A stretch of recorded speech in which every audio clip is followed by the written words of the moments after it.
The fan was the only thing breaking the silence, that constant hypnotic hum that I had come to associate with safety. My new life, my space, mine alone, until it wasn't. I had sworn that I would never give anyone a key to my apartment again. After Caspian, after everything that happened, I promised myself that this place would be my fortress, a space he could never touch, could never contaminate with his presence. But you can't protect yourself from your own past mistakes, and I had made a big one.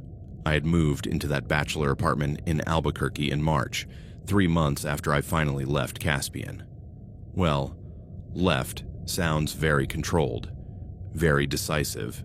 The truth is, I ran away. I fled in the middle of the night after another fight that had become too physical, too frightening. The apartment was small, a studio in an old 1970s building, but it was mine. New locks. No one had a copy of the key. My friend Azalea had helped me move in, and we had performed a silly ceremony burning sage and declaring the space cleared of toxic energy. I had felt ridiculous, but also hopeful. A new beginning. I should have changed that stupid key under the doormat. The landlord had left it there for emergencies, he had told me. It was one of those cheap welcome mats that said, "Home Sweet Home," in cheesy letters. Underneath, taped to the concrete floor, was a silver key. I'd mentioned it to Caspian. Once. Just once, in the middle of an argument about why I didn't want to give him a copy of my key.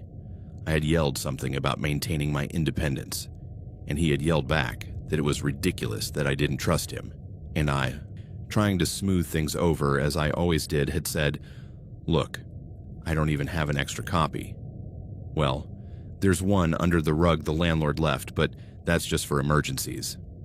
I had said it without thinking. I never thought he would remember it. I never thought he would use it. But Caspian had always been good at remembering things, especially things he could use against me. It was a Wednesday night in June, hot and sticky as only New Mexico can be in the summer. My air conditioner was broken. The landlord had been promising to fix it next week for 3 weeks, so I relied on the standing fan in the corner and keeping the curtains closed during the day. I was making dinner. Nothing fancy, just pasta with jarred sauce and a salad. The kitchen was basically a corner of the studio with a 2-burner stove and a refrigerator that made worrying noises. But it was my kitchen, my corner. The pasta was boiling. Steam filled the small space. I had music playing, something upbeat, 90s pop, trying to feel normal, to convince myself that I was happy. And then I heard it. Click. It was soft. So soft that I almost missed it over the music and the sound of boiling water. But something about that sound made every nerve in my body go on alert. I knew that click. It was the sound of a key turning in the front door lock. My heart stopped. I literally felt like it stopped beating for a full second before racing into a frantic gallop. The knife. I was holding a kitchen knife. It wasn't big, just one of those cheap butter knives, but I gripped it tightly. My knuckles turned white. It's the landlord, I told myself. The landlord finally came to fix the air conditioner. But the landlord, Mr. Volkmar, always rang the bell. He always gave advance notice. And it was already 9 o'clock at night. The doorknob began to turn, slowly, very slowly, as if whoever was on the other side was savoring the moment, as if they knew I was watching, waiting, holding my breath. I froze, completely. My brain was screaming at me to run, to hide, to do something, but my body wouldn't respond. I could only stand there, staring at the door, watching the knob turn inch by inch. The door opened, just a little, barely a crack. The light from the hallway filtered through, creating a yellow line on my floor. And then I saw the shadow. A dark, tall figure, all too familiar. The broad shoulders I had learned to read like a barometer of danger. If they were tense, I needed to be small, quiet, invisible. If they were relaxed, I could breathe. Now they were tense. "No," I whispered. The word came out without permission, barely audible over the music that now sounded obscenely cheerful. The door opened wider, and there he was, Caspian. I hadn't seen him in 3 months. 3 months of blocking his number, avoiding the places we used to frequent, looking over my shoulder every time I went out. 3 months of almost starting to feel safe. And there he was, standing at the door of my apartment. He looked the same. Dark blonde hair that fell to his shoulders, a neatly trimmed beard, blue eyes that could be as warm as the summer sky or as cold as ice depending on his mood. He was wearing a black button-down shirt, the one I used to say looked good on him, and jeans. He looked normal. Like any 32-year-old man on any given night, except for the smile. That crooked smile that let me know something was wrong, that he had crossed some invisible line in his head and now the normal rules didn't apply. "Hi, Reverie," he said. His voice was soft, almost tender. The kind of voice he used after a fight, when he tried to convince me that he hadn't been so bad, that I was overreacting, that he loved me. "What are you doing here?" My voice came out higher than I wanted it to. "How did you get in?" He shrugged, closing the door behind him. The sound of the latch clicking into place was like a gunshot in the sudden silence. I realized the music had stopped. The song had ended, and the next one hadn't started yet. "You invited me," he said. "What? No, I didn't. You told me where the key was." His smile widened. "Remember? Under the rug, for emergencies." My stomach twisted. That wasn't an invitation. No. He took a step toward the kitchen, toward me. "But you told me. If you really didn't want me to come, why would you tell me that?" "Because we were together then. We're not anymore. You need to leave." "We're not anymore." He tilted his head, as if considering this information for the first time. "We never properly talked about it. You just left. In the middle of the night like a thief. You left all your stuff. You left. You know why I left. Because of a fight." He laughed, but there was no humor in the sound. "Couples fight, Reverie. It's normal. But they don't run away. They don't block each other. They don't disappear without a trace." The water was still boiling behind me. I could hear the bubbling, feel the steam on my back. The knife was still in my hand, but suddenly it seemed so inadequate, so pathetic. "You need to leave," I repeated, trying to sound firm. "Now, or I'll call the police." "With what?" He nodded toward the table where my phone was plugged in.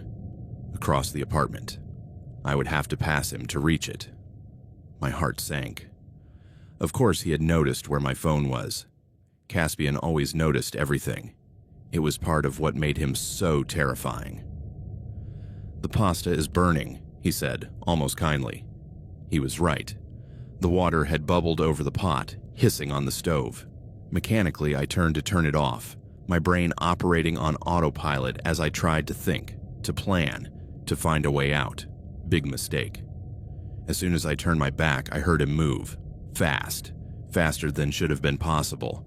I felt his presence behind me, too close, his breath on my neck. "You still use the same shampoo," he murmured. "Coconut and vanilla. I always liked that smell." I froze again, the knife still in my hand, but now useless with him so close. If I tried to turn it on him, he could easily grab my wrist. He was stronger.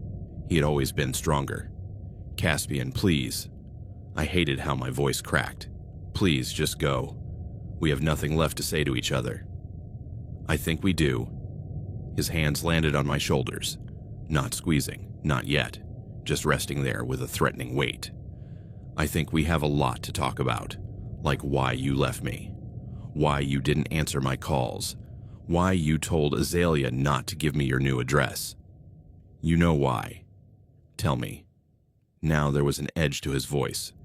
"Tell me why you left someone who loved you, who gave you everything, who would have done anything for you." Tears stung my eyes. "Because you scared me. Because every day with you, I felt like I was walking through a minefield. Because..." His hand squeezed my shoulders, painfully.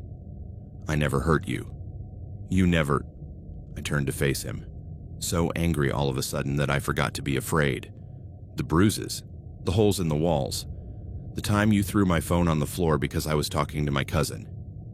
I never hit you, he said, and his voice was cold now, completely cold. I never laid my hands on you like that. The bruises were from grabbing me too hard, from pushing me, from accidents that somehow only happened when you were angry. We stared at each other. In his eyes, I saw something that made my blood run cold. It wasn't regret. It wasn't understanding. It was emptiness. As if he had turned off some part of himself, the part that pretended to be human. Go, I whispered. Please, just go, and I promise I won't call the police. Just leave me alone. He took a step back. For a moment, a glorious second, I thought it had worked. That he would leave, and this would be the end of it. Okay, he said. I'll go. He started walking toward the door. Relief flooded through me, so intense that my legs almost gave way. Then he stopped. He turned around. But can I use the bathroom first? It's a long way back. Every instinct screamed to say no, but he was between me and the door. And if I said no, if I angered him further. Okay, I said. But then you leave. Promise? Promise. That smile again. Just a minute. The bathroom was on the other side of the apartment, a tiny room with a shower, a toilet, and a tiny sink. He went in and closed the door. He didn't lock it. I didn't hear the latch. That should have been my cue. The moment the door closed, I ran. I ran to my phone on the table. My fingers barely touched it when I heard the bathroom door open. I froze. He wasn't in the bathroom. He was standing in the doorway watching me. Were you going to call someone? He asked. No, just...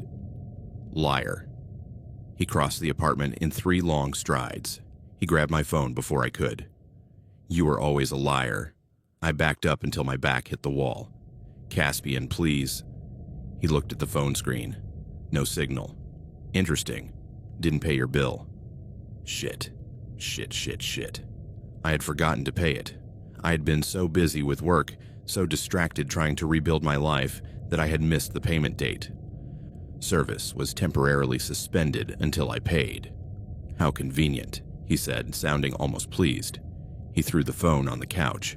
So we're alone, completely alone, no interruptions. Someone's coming, I lied desperately. Azalea's coming over any minute. We made plans to meet up. No, you didn't. He said it with such confidence that my stomach sank. Azalea's in Santa Fe this weekend visiting her mother. She posted it on Instagram yesterday. Of course she had. And of course he had been watching. Watching me through my friends. Watching, waiting, planning. What do you want? The words came out as a sob. He moved closer. I had nowhere to go. The wall was behind me. He was in front of me, and the apartment was so small there was no room to maneuver. I just want to talk, he said. Just talk. Like we used to. Remember? We used to stay up all night talking. I also remember the fights that followed those conversations. Because you always had to ruin it. You always had to say something to upset me. His hand rose and I flinched, but he only touched a strand of my hair. He twisted it around his finger. But you were beautiful when you were scared. Did you know that? Your eyes get bigger. Your breathing quickens. It's captivating. You're sick. I'm in love. He pulled my hair, not hard, but enough to make me gasp. There's a difference. I needed to get out. I needed to escape. But how? The front door was yards away, but he could easily catch me. The windows. They all had bars, a security feature the landlord had proudly mentioned, but now I realized they also trapped me inside. I have an idea, Caspian said, letting go of my hair. Why don't you make me something to eat, like you used to, and we can sit and talk civilly? I'm not hungry. I am. And you're a good cook. I miss your food. He meant he missed being able to control me. He missed watching me cook for him, serve him, behave like the perfect partner while he decided whether that night would be good or bad depending on his mood. "The pasta is ruined," I said. "Then make something else." It wasn't a suggestion. I went to the kitchen because I didn't know what else to do. My hands were shaking as I took bread out of the refrigerator, peanut butter, jam, a sandwich, simple, quick. He sat down on my couch, and put his feet up on my coffee table, stalking my space, marking his territory like an animal. "Do you know how hard it was to find you?" he said, chatting casually as if we were on a date. "You blocked my number. You blocked me everywhere. Your family wouldn't tell me anything. Neither would your friends. But I found your car, that old blue Honda. It's pretty memorable. I saw it parked in this complex 2 weeks ago. Then it was just a matter of figuring out which apartment." He had been watching for 2 weeks, watching me come and go, learning my routine, waiting for the right moment. "Were you following me?" My voice was barely a whisper. "Protecting you," he corrected, "making sure you were safe. This isn't a good neighborhood, Reverie. Lots of crime. A woman alone shouldn't live here." I finished the sandwich with trembling hands. I brought it to him. He took it without looking at me, his eyes scanning the apartment. "You still have that photo," he pointed out. "On the shelf, there was a photo of me with my grandmother. But you took all the photos of us. Because we broke up. We broke up." He took a bite of the sandwich, chewing slowly. "I don't remember agreeing to that." "You don't need to agree. I ended the relationship. That's my decision." "Relationships don't work like that. It's two people. Both have to agree." That's not how it works at all." He put down the sandwich. He stood up. He walked toward me again, and I instinctively backed toward the bathroom. It was the only place with a door I could close, the only barrier. "I think you need a reminder," he said, "of how good we were together." "We weren't good together. You were abusive, controlling. You scared me. Because I loved you." The shout was so sudden that I flinched, slamming my back against the bathroom door. "Because every time you went out, I was afraid you wouldn't come back. Because other men looked at you, and I knew they wanted to take you away from me. I had to protect what we had. That's not love. That's possession." "It's the same thing." "It's not." We stared at each other. My hand found the doorknob of the bathroom door behind me. "Don't you dare," he said, his voice lowering to a growl. I did it anyway. I opened the door, jumped inside, and tried to close it. He was faster. His foot slipped into the space just as the door was closing. He pushed, and I didn't have the strength to hold it shut. The door swung open, and I fell backward, landing hard on the cold tile floor. "See what you made me do?" He stepped into the bathroom, filling the small space. "Why do you always make me be the bad guy?" I crawled backward until I was curled up in the corner between the toilet and the wall, my safe place, my hiding spot as a child during my parents' fights. But it wasn't safe. There were no safe places with Caspian. He crouched in front of me, his hands resting on his knees. He almost seemed calm now. The storm had passed as quickly as it had come. "I know you're scared," he said softly. "I understand, but this can end well. You can come back to me. We can start over. Forget these last few months. I can forgive you for running away." "No," I whispered. "I won't come back." His jaw tightened. "Why are you so stubborn?" "Because I deserve better. I deserve to be safe. I deserve—" "What do you deserve?" He stood up abruptly. "Do you deserve this shitty apartment? This shitty job serving coffee to strangers? A lonely life with no one to care for you? It's better than what I had with you." His expression changed. The anger returned, but it was different now. Colder, more calculated. "Fine," he said. "I understand." He turned and left the bathroom. I heard his footsteps through the apartment, the sound of drawers opening, things moving. "What are you doing?" I forced myself to stand, my legs unsteady. He didn't answer. I peeked around the corner. He was at my dresser, the one next to the bed. My drawers were open. My clothes were... Oh, God. He had my underwear in his hands, a pair of pink cotton panties, and he had something else. Scissors. The big kitchen scissors I had left on the counter. "What are you doing?" My voice rose. "Stop." He cut. The sound of the scissors cutting through the fabric was obscenely loud. He dropped the cut pieces on the floor and pulled out another pair. He cut again. "Stop!"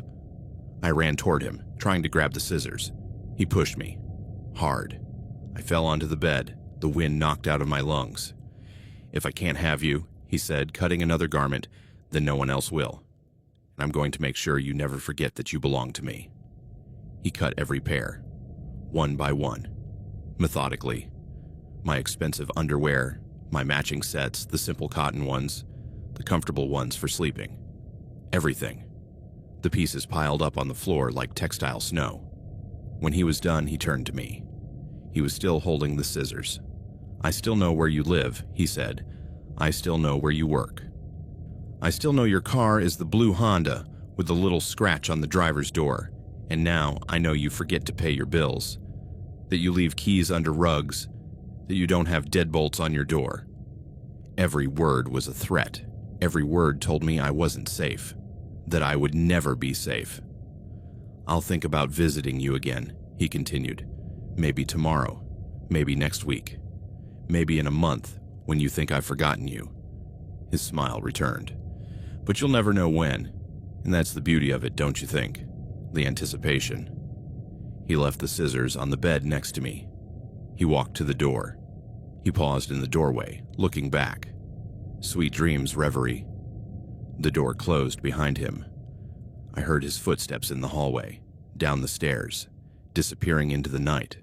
I lay in bed, unable to move, staring at the pieces of fabric on the floor.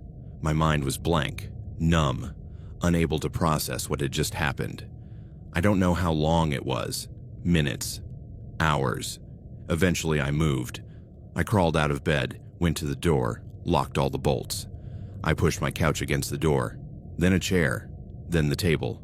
It wasn't enough. It would never be enough. I picked up the pieces of clothing.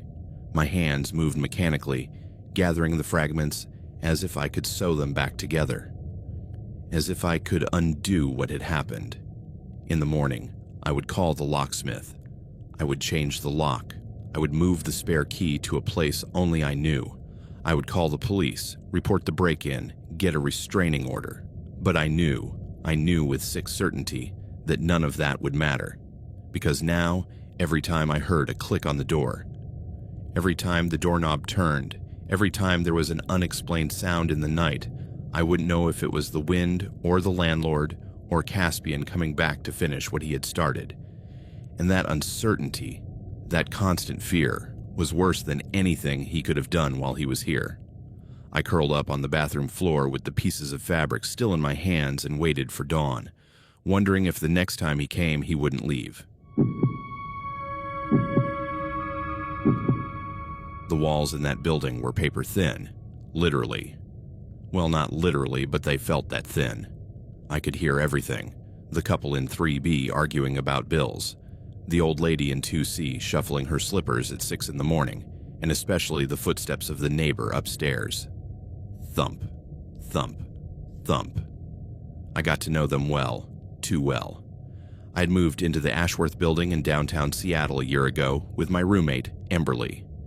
It was one of those 1920s buildings with historic character, which is a polite way of saying that everything was falling apart, but the owners could charge extra for the high ceilings and plaster moldings. Apartment 4A was ours, mine and Emberly's, until she got that job offer in Portland in October. She promised she'd keep paying her half of the rent until she found someone else. But we both knew that was a white lie. She couldn't afford 2 rents. And I couldn't find another roommate fast enough. So suddenly I was alone. Completely alone in that 2-bedroom apartment, with ceilings that leaked when it rained and heat that worked when it felt like it. The neighbor upstairs, apartment 5A, directly above mine, was a guy named Gideon Lark. I had seen him maybe 3 times all year. He was one of those men who seemed designed to be invisible. Average height, average build, brown hair with nothing memorable about it. I could walk past him on the street and not recognize him.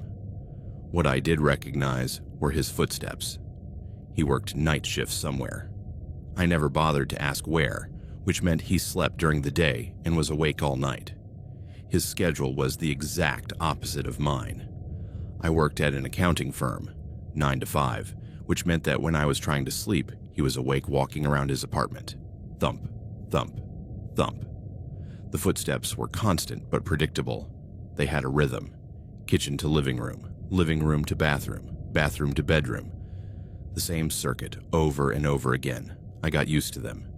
They became a kind of white noise until the night they changed. It was a Tuesday in mid-November. It was raining. Because of course it was raining, it was Seattle. And I was curled up on the couch with an IPA and my laptop, watching a stupid romantic comedy on Netflix, trying not to think about how quiet the apartment was without Emberly, trying not to think about the bills I couldn't pay on my own, trying not to think about anything. The footsteps started around 11:30, like always. Thump, thump, thump. But something was different. The rhythm was off. The footsteps were slower, more irregular, and there was another sound mixed in with them, a dragging sound, like he was pulling something heavy across the floor. I sat up straight on the couch, pausing the movie. I listened. Thump, drag, thump, drag. My stomach twisted for no apparent reason. It was just my neighbor moving furniture or something, right? People moved furniture. It was nothing unusual, but it was midnight. Who moves furniture at midnight? I turned up the volume on the TV, trying to drown out the sound. The heroine of the movie was having some kind of romantic crisis, but I couldn't concentrate anymore. My ear kept returning to the footsteps upstairs. Thump, shuffle, thump. It stopped. The silence that followed was worse, because now I was waiting, holding my breath without realizing it, waiting for the sound to return. And then it did. But it wasn't footsteps. It was a scratch. No, not a scratch. Scratches. Plural. As if someone were scratching the floor with their fingernails. Slow. Deliberate. Right above my head. The hairs on my arms stood on end. The beer in my hand suddenly felt icy. Too cold. It's just something stuck in the floor, I said aloud. It's trying to get it out. But it didn't sound like that. It sounded exactly like fingernails on plaster, the kind of sound that makes your skin crawl and your brain scream primal warnings about predators and danger. I turned up the volume on the TV, too loud, but it didn't matter anymore because I wasn't listening to the movie anymore. I was listening to the ceiling where the scratching continued, moving, following me. I got up from the couch and the scratching moved above my head, as if it were tracking my footsteps from above.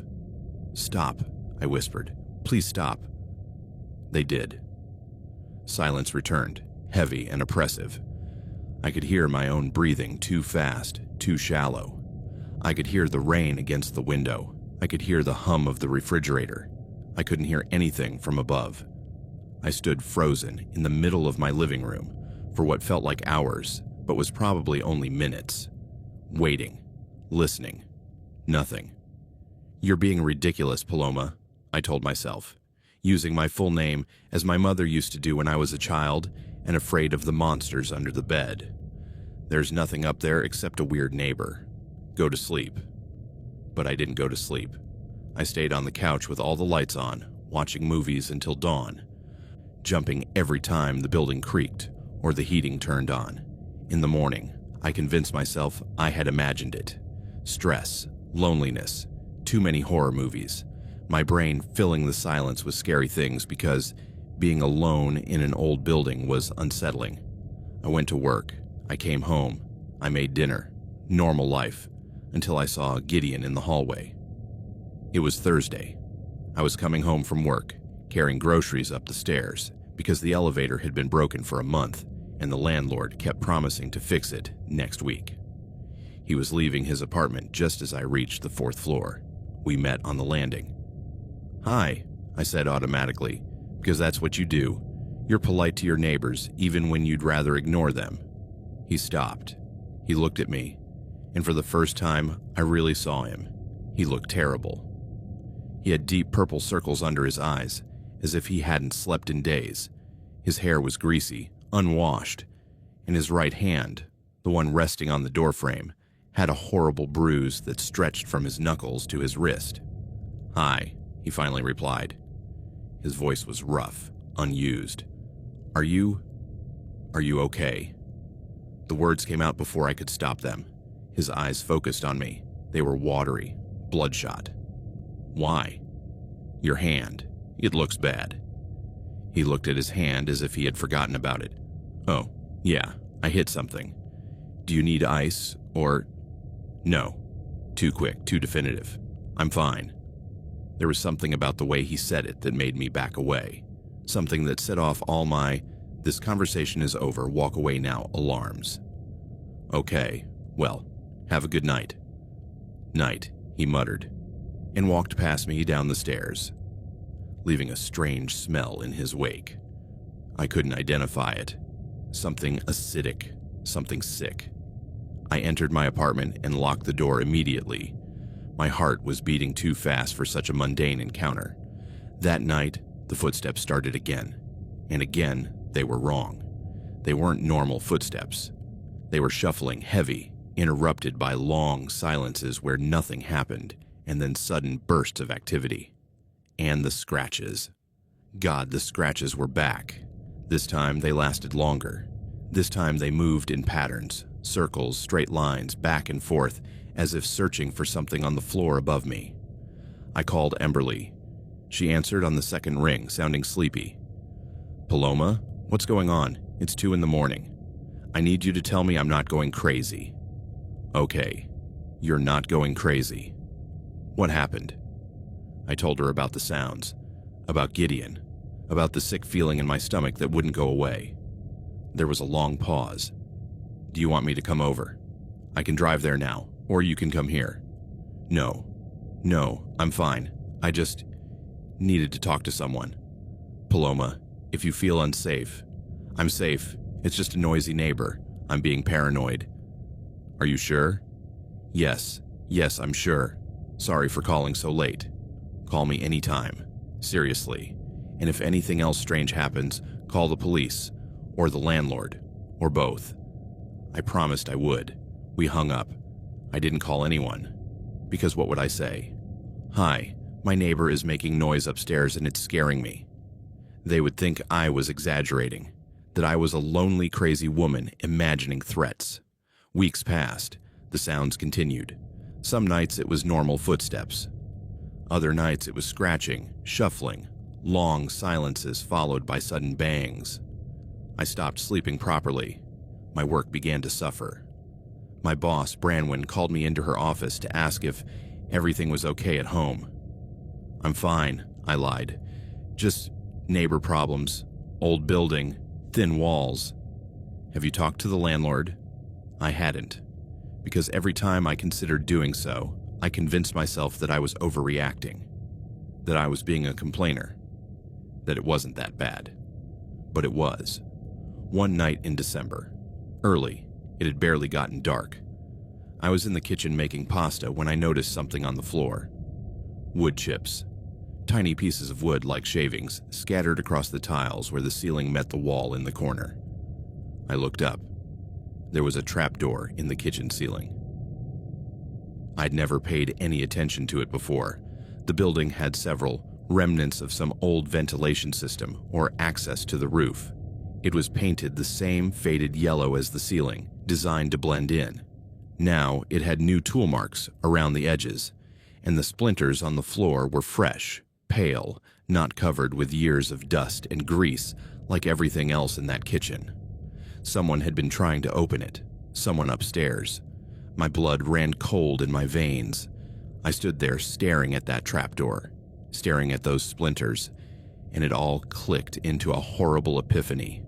The scratches, the dragging, the silences. I wasn't moving furniture. I wasn't trying to get something stuck out of the floor. I was trying to get into my apartment. I took out my phone with trembling hands. This time I called the landlord. Mr. Quillen answered on the 5th ring, sounding irritated. "What?" "This is Paloma Reyes from 4A. I need you to come, now. It's Thursday night. I'm watching the game. Someone is trying to force open the ceiling hatch in my kitchen, from the apartment above. That shut him up. What? I explained. The splinters, the tool marks, the sounds I had been hearing for weeks. I'll be there in 20 minutes. Lock your door. If anything happens, call 911. I locked the door. I locked the windows. I sat on the sofa with a kitchen knife in my lap, the biggest one I had, one of those chef's knives I'd bought thinking I'd become a gourmet chef but never used, and waited. The footsteps started upstairs. Thump, thump, thump. Then the scratching. This time I knew exactly what it was. It was at the trap door, trying to open it, trying to get down into my kitchen. Go away, I whispered. Please just go away. The scratching grew louder. I grabbed my phone. I dialed 911 but didn't press call yet. I just waited. Mr. Quillen would come. I just needed to hold on. Then the scratching stopped. Silence. 30 seconds. 1 minute. 2. Then bang. A massive thud, as if he had thrown his entire weight against the floor, against the trapdoor. I pressed call. Nanya Riven, what is your emergency? Someone is trying to get into my apartment through the ceiling. Please send someone. Another bang. Ma'am, calm down. Can you give me your address? I gave it to him. It all came out in a rush. The building, the apartment number, the upstairs neighbor, the sounds, the splinters, everything. There's a unit 5 minutes away. Are you in a safe place? I don't know. He's above me. He's trying to come down through the crack, the sound of wood splintering. I looked toward the kitchen in horror. The trapdoor was opening. He's coming in, I yelled into the phone. He's coming in now. The unit is on its way. Do you have somewhere you can lock yourself in? A bathroom? A room? The balcony. I had a small balcony off the living room. I could go out there, yell for help. I ran to the French doors, still clutching the phone and the knife. I pulled them open. They were stuck, the frame swollen with moisture, and stepped out into the cold December air. Help! I yelled down the street. Someone help! People were walking by. I saw heads turn, looking up. Behind me, inside the apartment, I heard another crack, louder, final. The trapdoor had opened. Ma'am, stay on the line. He's inside. He's in my apartment. I heard footsteps, not the familiar ones upstairs. These were in my apartment, approaching the living room. The balcony, I gasped into the phone.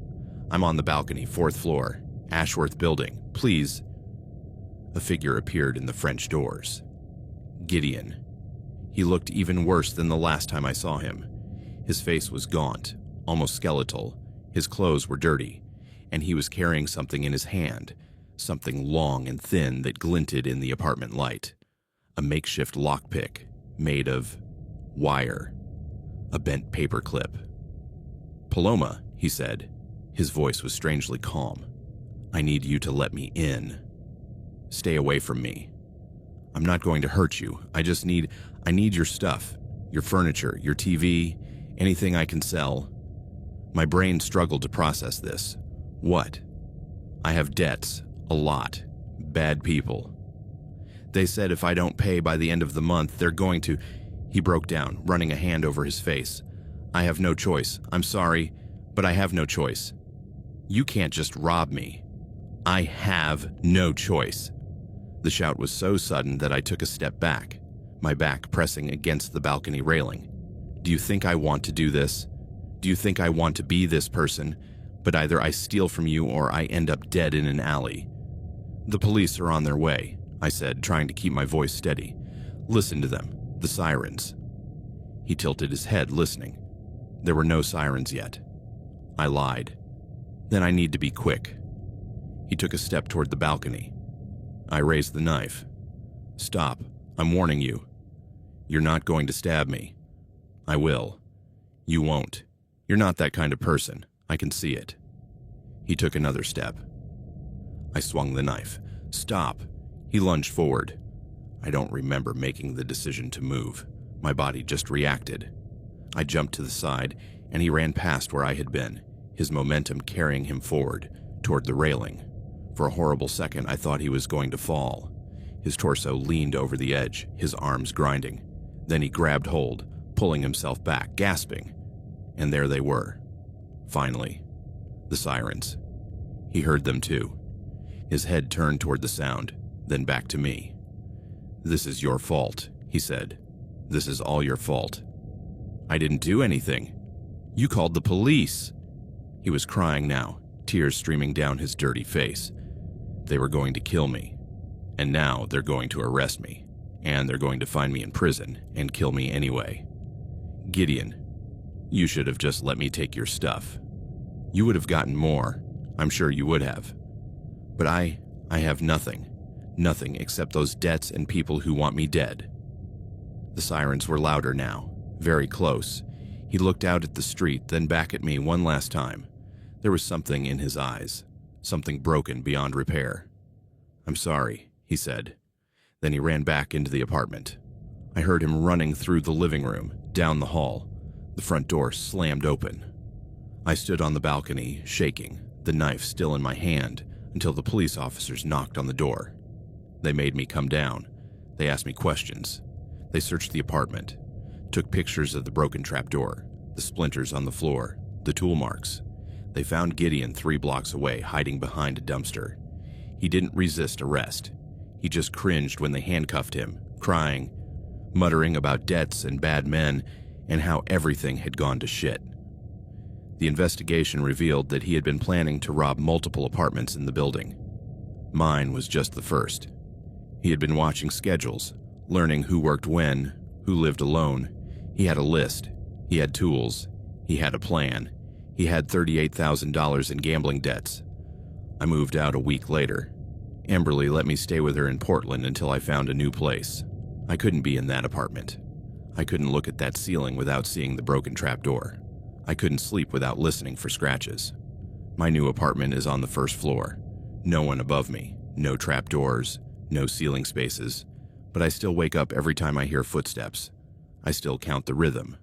I still wait for the pattern to change, for the thump to become a drag, for the scratches to begin, because I learned that danger doesn't always come from outside. Sometimes it lives a wall away. Sometimes it lives directly above you. Sometimes all it takes is for someone to become desperate enough, and suddenly the thin walls you thought were just a nuisance become the only thing between you and someone who has decided that your safety is worth less than their problems. I keep a knife under my pillow now, a big one, the same one I held that night on the balcony, and every footstep I hear, every single one, I count as a warning. The rain had started around 6 in the evening and hadn't stopped since. It was one of those April showers in Boston that made the city feel empty, gray, as if everyone had decided to stay home and wait for it to pass, except that almost everyone had left. It was Good Friday, a long holiday, and most people had left the city. My roommates, Zinnia and Torin, had gone to visit their families. My friends were in Cape Cod or Vermont or wherever people from Boston go when they want to escape the city. I had stayed behind. I work remotely for a marketing startup, Zenith Digital, and Friday was just another day for me. Besides, there was something nice about having the apartment to myself for a weekend. Silence, peace. Time to catch up on TV shows I'd been putting off. My name is Quillon Birch, 28 years old, single. I lived in a 3-bedroom apartment in Somerville with 2 roommates I hardly ever saw because we all worked different schedules. It was a good life, quiet, safe, until that night. I was on the couch with a half-eaten pizza and a beer, watching the 3rd season of some British detective series, when my phone vibrated on the coffee table. Unknown number. I didn't usually answer unknown numbers. Who does? But I thought maybe it was the restaurant where I had ordered the pizza, confirming something about my previous order or asking for a review. I answered. Hello? Silence on the other end. Well, not exactly silence. I could hear breathing and the sound of rain. Hello, I repeated, ready to hang up. I'm here. The voice was hoarse, rough, definitely male. Are you opening the door? I laughed nervously. I think you have the wrong number. No. Very confident, very definitive. You're Keelan, right? From apartment 2B. I'm here. Will you open the door? A chill ran down my spine. Who is this? Click. He hung up. I stared at the phone, my heart beating a little faster now. Someone knew my name, knew my apartment. But I didn't recognize the voice, and I wasn't expecting anyone. Maybe it was a package. Maybe UPS had a late delivery. Maybe... The phone vibrated again. Same number. This time, I didn't answer. I let it vibrate until it went to voicemail. 30 seconds later, it vibrated again. And again. And again. Shit, I whispered, silencing the phone. I turned it face down on the table. I could see it light up with every call, the glow shining through the edges. 5 calls. 6. 7. Then it stopped. My phone beeped. A text message. I didn't open it right away. I just stared at the notification on the screen. Unknown number. Don't play games. I saw your light on. My blood ran cold. I got up from the couch and went to the window. The curtains were half open. I always left them that way to let light in during the day. Now, at 9 o'clock at night, they only showed my reflection against the dark glass and the city lit by streetlights beyond. I reached for the edge of the curtain, my hand shaking, and slid it slightly to one side to look down. The street was wet, shining under the orange lights. I saw parked cars. I saw a cat running under a car. I saw a figure standing directly in front of the building. In the rain, no umbrella, no hood, just standing there, looking up. At my window, it had something in its hand, something that glowed. A phone. As I watched, the figure raised the phone to its ear. My phone started to vibrate. I let go of the curtain as if it had burned me and stumbled backward. The phone kept vibrating on the table, the screen lighting up with that unknown number. I didn't answer. I couldn't. My throat was closed, my breathing too fast. The phone stopped vibrating. Another message beep. With trembling hands, I grabbed the phone and read. Unknown number. I saw you peeking out. Hi, Quilon. The smiley emoji felt like a threat. As if this were a game to him. As if my fear were entertainment. I replied with clumsy fingers. Whoever you are, go away or I'll call the police. His response was instantaneous. Go ahead. I'll be waiting for you. My pulse was pounding in my ears. I ran to the window and closed the curtains completely, blocking the view of the street. Then I went to all the other windows in the apartment and did the same thing. Living room, kitchen, my room, Zinnia's room, Torin's room. I checked all the locks. The front door had 3, the deadbolt, the latch, and a chain. They were all set. The windows were closed. I was safe. Was I safe? My phone vibrated again. Unknown number. Nice photo of you on the shelf, huh? The one from the concert. You look happy there. I looked at the shelf above the TV. There were several photos. One of my family, one of my college friends, and yes, one of me at a concert 2 years ago. I was with my ex, Meadow, both of us smiling, lit up by the stage lights. How did they know about that photo? Unknown number. I saw it through the window before you closed the curtains. Nice apartment. A little messy, but homey. Before I closed the curtains. That meant they had been out there watching. For how long? Watching me eat pizza, watch TV, live my life without knowing I had an audience. I dialed 911 with trembling fingers. The call connected. It started ringing, then nothing. The line went dead. I looked at the screen. No signal. Impossible. My phone had perfect reception 2 seconds ago. I tried again. Nothing. The call wouldn't even connect. No, I muttered, going to the living room window. Maybe the building was blocking the signal somehow. Maybe if I got closer to the window. My phone vibrated. Message. Unknown number. Problems with your phone? The towers are sometimes unreliable with this rain, but your Wi-Fi works fine, right? I saw you on your laptop earlier. How did he know my Wi-Fi was working? How did he know that... Oh, God. I ran to my laptop on the dining room table. It was open, the screen glowing with my work for the day, marketing plans, spreadsheets, emails. And in the upper corner, the little green dot next to the webcam was lit. Someone was watching me. Someone had hacked my camera. I slammed the laptop shut and shoved it into a drawer. Then I covered my phone with a towel just in case. Paranoid maybe, but I didn't know what was real anymore. My phone vibrated under the towel. I pulled it out. Unknown number. Why are you hiding? I just want to get to know you. I've been following your profile for a while. You post interesting things. That photo of your latte art this morning was cute. And your story about relaxing night at home an hour ago let me know you were alone. Very considerate of you. My Instagram. I had posted a story this morning of my coffee, and an hour ago, bored and without thinking, I had posted a photo of my pizza with the caption, "Relaxing night, just me and Netflix." I had tagged my location, Somerville, Massachusetts. I had basically been announcing to the world that I was home alone. Stupid, I hissed. So stupid. I opened Instagram with trembling hands. I deleted the recent story. I set my profile to private. I blocked DMs from anyone I didn't follow. Another message. Unknown number. A little late for that, don't you think? I already know everything I need to know. Quillan Birch, 28. Works for Zenith Digital, likes Third Eye Roasters coffee, goes to Planet Fitness on Tuesdays and Thursdays. Has an ex named Meadow who dumped him 6 months ago. Still not over it, by the way. It shows in your posts. You live with Zinnia and Torin, but they're away for the holiday. They posted it. Everyone posts everything now. They make my job very easy. Panic overwhelmed me. This wasn't just some random stalker.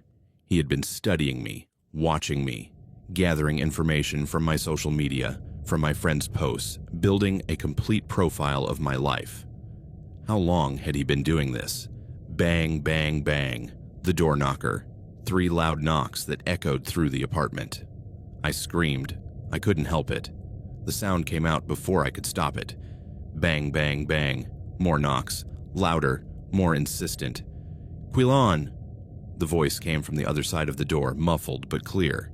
"Let me in. I just want to talk." "Go away," I yelled back. "I'm going to call the police." "You already tried. Your phone doesn't work, remember?" He was right. Damn it. He was right.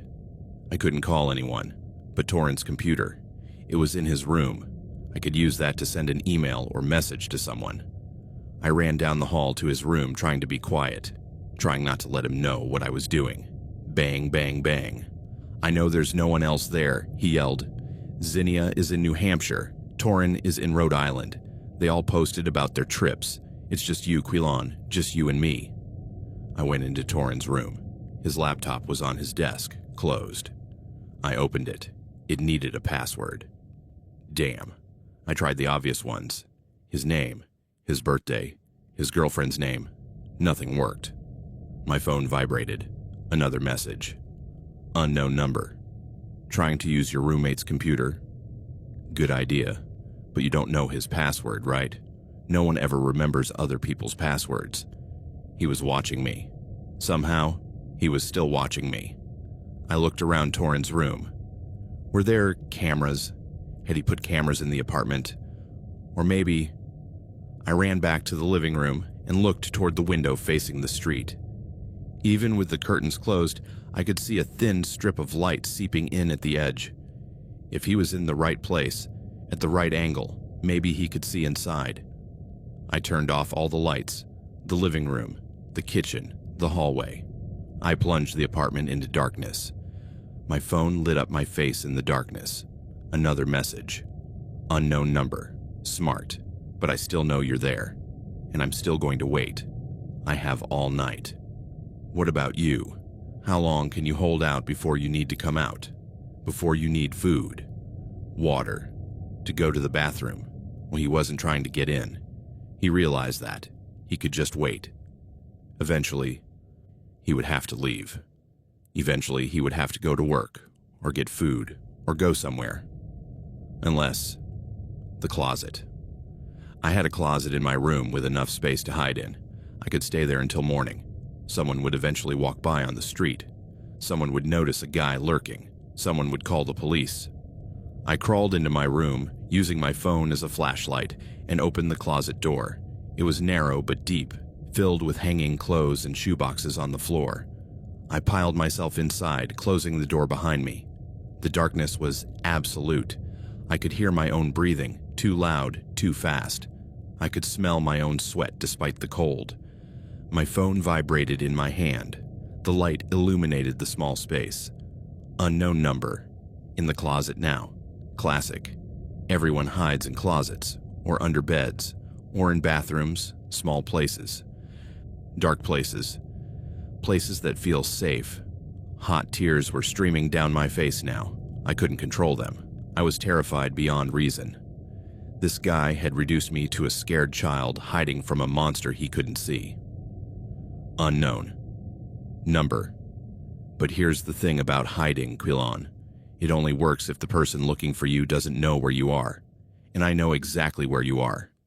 In your closet. In your room. In your apartment. Just one door away. I covered my mouth with my hand to stifle the sobs. I couldn't let him hear me cry. I couldn't give him that satisfaction. Unknown. Number. I'm not trying to scare you. Well, okay, I am. But I'm also being honest. I just want to get to know you. You seemed interesting online. Funny. Smart. The kind of person I'd like to be friends with. Or more. Who knows? But I can't get to know you if you don't let me in. More messages followed quickly. Unknown number. Think of it as a blind date. Exciting, right? Unknown number. I'm being patient. But my patience has limits. Unknown number. Open the door. Quilon. Now. I didn't respond. I didn't move. I barely breathed. The minutes dragged on. 5, 10, 15. The silence in the apartment was oppressive, broken only by the occasional drip of rain against the window. Then I heard it. Footsteps. In the hallway. Inside the apartment. Impossible. The doors were locked. I had checked them. They were all, oh God. Oh God, oh God, oh God, the windows. I had checked that they were closed, but I hadn't checked the locks. And the kitchen window, the one facing the alley, sometimes stuck. Torrin always complained that it didn't close properly. He had entered through the kitchen window. His footsteps were slow, deliberate. He was taking his time, savoring this, knowing I was hiding somewhere, knowing I was terrified. Keon, he called, dragging out my name. I know you're here. Your phone tells me so. It's close. Very close. Shit. My phone. If he had some kind of tracking app, some kind of software he'd made me install without my knowledge, he could track me. I turned off my phone. Completely off. I put it in a shoebox and shoved the box to the back of the closet. The footsteps stopped. You turned off your phone. Good. Makes this more interesting. I heard drawers opening. In the kitchen first, then in the living room, searching for something. What? What was he looking for? You have nice things, he said, his voice closer now. Nice TV. Expensive laptop. Maybe I'll take a few things when I leave, as compensation for my time. He was in the hallway now. I could hear him just outside my room. 3 bedrooms. Which one is yours, I wonder? A door opened. Zinnia's room. Pretty. Very feminine. Not yours. It closed. Another door. Torrin's room. Masculine, but not quite right. Too tidy. You're the messy one, remember? I saw it on your Instagram story. It closed. My door opened. Here we go. His footsteps entered my room. I could hear him moving around, opening drawers, moving things on my desk. Interesting, he muttered. Photos of your ex still in the drawer. You're definitely not over him. Stop. I wanted to scream, stop touching my things. Go away. But I stayed silent, motionless, barely breathing. Where are you, Quilon? Under the bed? Let me check. I heard him crouch down. The bed creaking slightly. No, not under the bed. He stood up, footsteps approaching the closet. There's only one place left. The closet handle began to turn. My hand found something on the closet floor. A hanger. Metal. Heavy.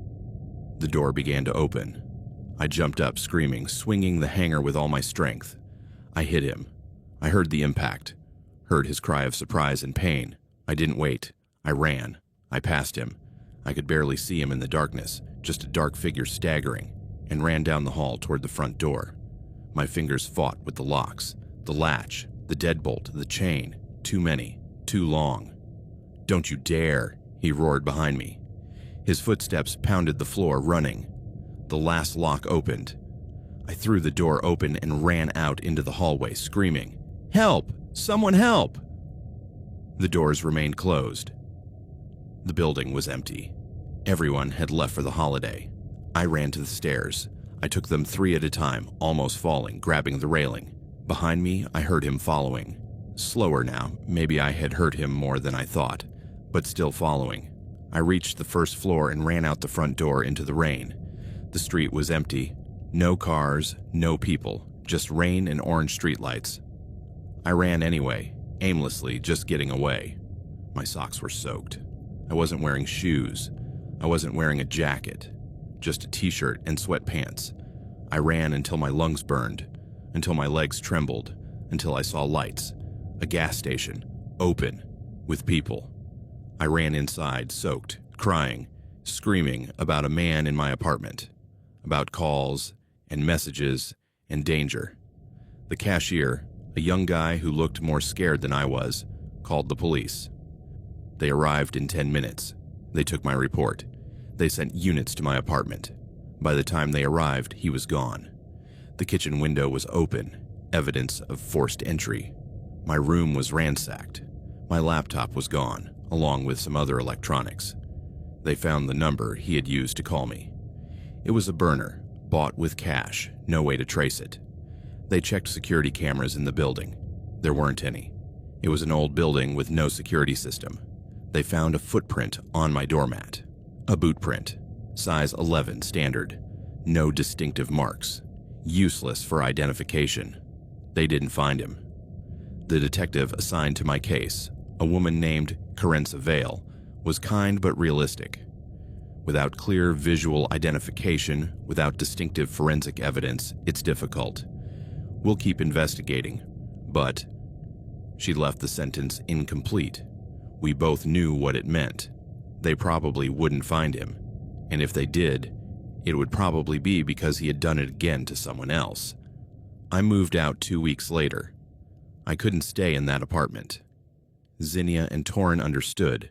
They found a new roommate. They wished me well. My new apartment is a studio on the 3rd floor of a building with 24/7 security. Cameras everywhere. Door with 3 heavy-duty locks. Windows with bars. I deleted all my social media accounts. Instagram, Facebook, Twitter, everything. I don't post photos. I don't share my location. I don't tell the world where I am or what I'm doing. My phone is set to reject all calls from unknown numbers. I bought a new one anyway, with a new number that I've only given to 5 people, but I still jump every time it vibrates. I still check over my shoulder when I walk home. I still close all the curtains as soon as it gets dark, because I know he could be out there, watching, waiting, following someone else's profile, building someone else's profile, planning his next visit. And next time, I might not be so lucky. I might not escape. Every vibration of the phone is a warning. Every shadow on the street is a threat. Every unknown number is him calling again, ready to say those words I still hear in nightmares. I'm here. Will you open the door? Sundays were mine. Only mine. After a week of dealing with clients at the architecture firm, after meetings and emails and phone calls, Sundays belonged entirely to me. I cooked. It was the only thing that made me feel alive, creative, in control, and I did it with the music blaring because the house, that damn huge house I inherited when my parents died in the accident, was too quiet without it. Every empty room, every dark hallway, every creak of the old wooden floor reminded me that I was alone, completely alone in 3,000 square feet of space that had once been full of life. My name is Larkin Moss, 31 years old, single, living in an 1890s Victorian house on the outskirts of Portland, Oregon, that was too big for one person, but that I couldn't sell because it was the only thing I had left of them. That Sunday, the last Sunday before everything changed, I had decided to make mushroom risotto, one of those dishes that requires constant attention, stirring, slowly adding broth, being present. It was meditative. It was perfect. I had the music turned up loud. Some indie rock playlist I had found on Spotify, loud enough to fill the house, to make it feel less empty. I started with the onions. I peeled them, cut them in half, and began chopping them into small, uniform cubes. The knife was a good one. A German Wüsthof chef's knife my father had given me for my 28th birthday. Heavy, sharp, perfectly balanced. I was halfway through the second cut when it slipped. It wasn't dramatic. It wasn't a deep, horrible cut. The knife just veered off course. Maybe my fingers were wet from washing the onions. Maybe I wasn't paying enough attention, and the blade slid across the tip of my index finger. Shit. I dropped the knife with a metallic clang onto the counter. The cut was shallow, just the top layer of skin, but it bled. A lot. That's the thing about cuts on your fingers. All those capillaries close to the surface. Blood dripped onto the counter. Bright red drops against the white marble. 1, 2, 3. I grabbed a paper towel and wrapped it tightly around my finger, pressing to stop the bleeding. It hurt, but not terribly. Just a nuisance. A silly Sunday afternoon mishap. With my good hand, I wiped the blood off the counter with more paper towels. I threw them in the trash. I checked my finger. It was still bleeding, but more slowly now. I needed a Band-Aid. There was a first aid kit in the bathroom down the hall. I left the music playing. That feeling of emptiness awaited me as soon as I turned it off, and left the kitchen. The hallway between the kitchen and the bathroom was long. Dark wood floors, walls with old wallpaper that my parents had never changed because they liked the vintage style. 3 doors on each side. Living room, dining room, study on the left, family room, library, and bathroom on the right. I was halfway down the hallway when I heard it. Splash, soft, wet. Like someone stepping in a small puddle. I stopped. The music was still playing loudly in the kitchen, but above it, I definitely heard that sound. Splash, splash. My heart raced. "Hello?" I called, my voice shaking more than I would have liked. Silence. Well, not silence. The music, but nothing else. "You're being paranoid," I told myself. "It's probably just the water heater, or the pipes or something." But cold sweat was already running down the back of my neck. That primitive instinct that tells you when something is wrong, when you're in danger, when you should run away. I continued toward the bathroom, faster now. I opened the medicine cabinet with trembling hands. Band-Aids. Where were the damn Band-Aids? There, blue box on the top shelf. I took one out, unwrapped the paper, and stuck it firmly around my finger. I threw the blood-soaked paper towel in the bathroom trash can. I needed to get back to the kitchen. I needed to finish dinner. I needed to stop imagining things. I stepped out into the hallway and froze. Footprints. Red footprints on the hardwood floor. They started near the end of the hallway, near the back door leading to the garden, and led toward where I was standing. Toward the kitchen. Red, wet, fresh, blood footprints. For a moment, my brain didn't process what I was seeing. It didn't make sense. I'd cleaned the blood off the counter. I had put pressure on my finger. It hadn't dripped onto the floor. There hadn't been. I looked at my own feet. Clean slippers. No blood. I looked at the footprints again. They were the same size as mine. Maybe a little bigger. Athletic shoe pattern. Nike or Adidas, something like that. Someone else. Someone else had stepped in my blood. The air became thick in my lungs. I couldn't breathe properly. Each inhalation was shallow, insufficient. "No," I whispered. "No, no, no." I followed the footprints with my eyes. They came from the direction of the back door and continued down the hallway, disappearing into where? The living room, the study, the back door. I'd left it ajar to ventilate because the kitchen got too hot when I cooked, and I needed the cool October air to come in. Someone had come in. Someone had come in through that half-open door, stepped on the drops of blood I must have left on the floor without realizing it. And now they were in my house. Terror hit me like a physical wave. My legs almost gave way. I had to lean against the wall to stay upright. The music was still playing, too loud, too cheerful, hiding any other sound there might be, hiding the intruder's footsteps. I needed to get out. I needed to get to the front door and get out and scream for help. The front door was at the other end of the house. I would have to walk where the footprints disappeared. My phone. Where was my phone? In the kitchen, on the counter, next to the cutting board and the half-chopped onions. I needed my phone. I needed to call 911. I moved as quietly as I could toward the kitchen. Each step felt like it took forever. The music provided cover, but also blinded me. I couldn't hear if anyone else was moving. I reached the kitchen doorway. Everything looked normal. The onions were still on the cutting board. The knife still on the counter. My phone exactly where I had left it. I walked in, grabbing the phone with trembling hands. The screen lit up. I swiped to unlock it. My fingers were so sweaty that it didn't recognize my fingerprint. I tried again. Nothing. Come on, I whispered. Third try. It unlocked. I dialed 911. I pressed call. Nothing. The call wouldn't connect. No signal. How? I always had signal here. I tried again. Nothing. Then I noticed it. The Wi-Fi router in the corner of the counter. The lights were off. Everything was off. Someone had disconnected the internet and somehow blocked the cell signal. A signal blocker. Did those exist outside of movies? Apparently so. Panic threatened to overwhelm me completely. I took a deep breath. I needed to think. I needed a plan. The front door. I just needed to get to the front door. Run to the neighbor's house. Mr. Wendell lived 3 houses down. He was old, but he had a phone. I could call the police.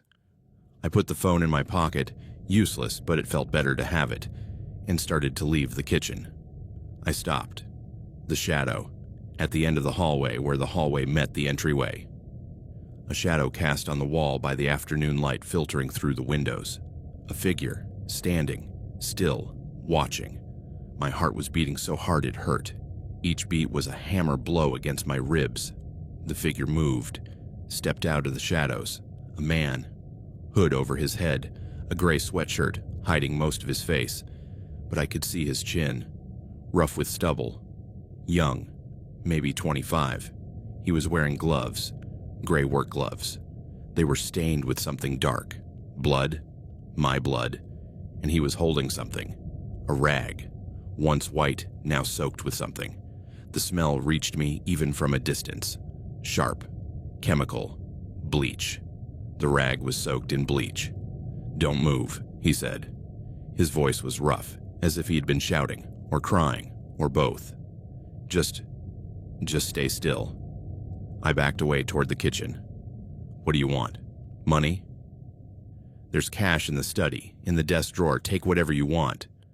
"I don't want your money." He took a step toward me. His shoes left more red footprints. My blood. He had been walking through my blood. "Then what? What do you want?" "A place to sleep. Food. I haven't eaten in 3 days." His voice broke. "I just need a place to stay for a while." An addict.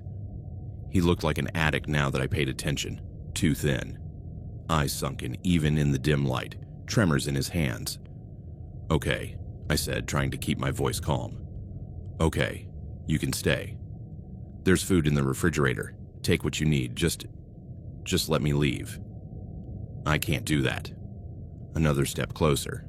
"You'll call the police. They'll arrest me. I'll go back to jail. I can't go back there. I can't." "I won't call, I promise." "Liar." He spat the word. "Everyone lies. My brother lied. He said he'd help me. He lied. My girlfriend lied. She said she'd wait for me. She lied. You'll lie too. He was closer now, less than 10 feet away. I could see more details. The bloodshot eyes, the sores in his mouth, the scabbed fingers of his gloves, and the rag. That damn rag soaked in bleach that he held like a weapon.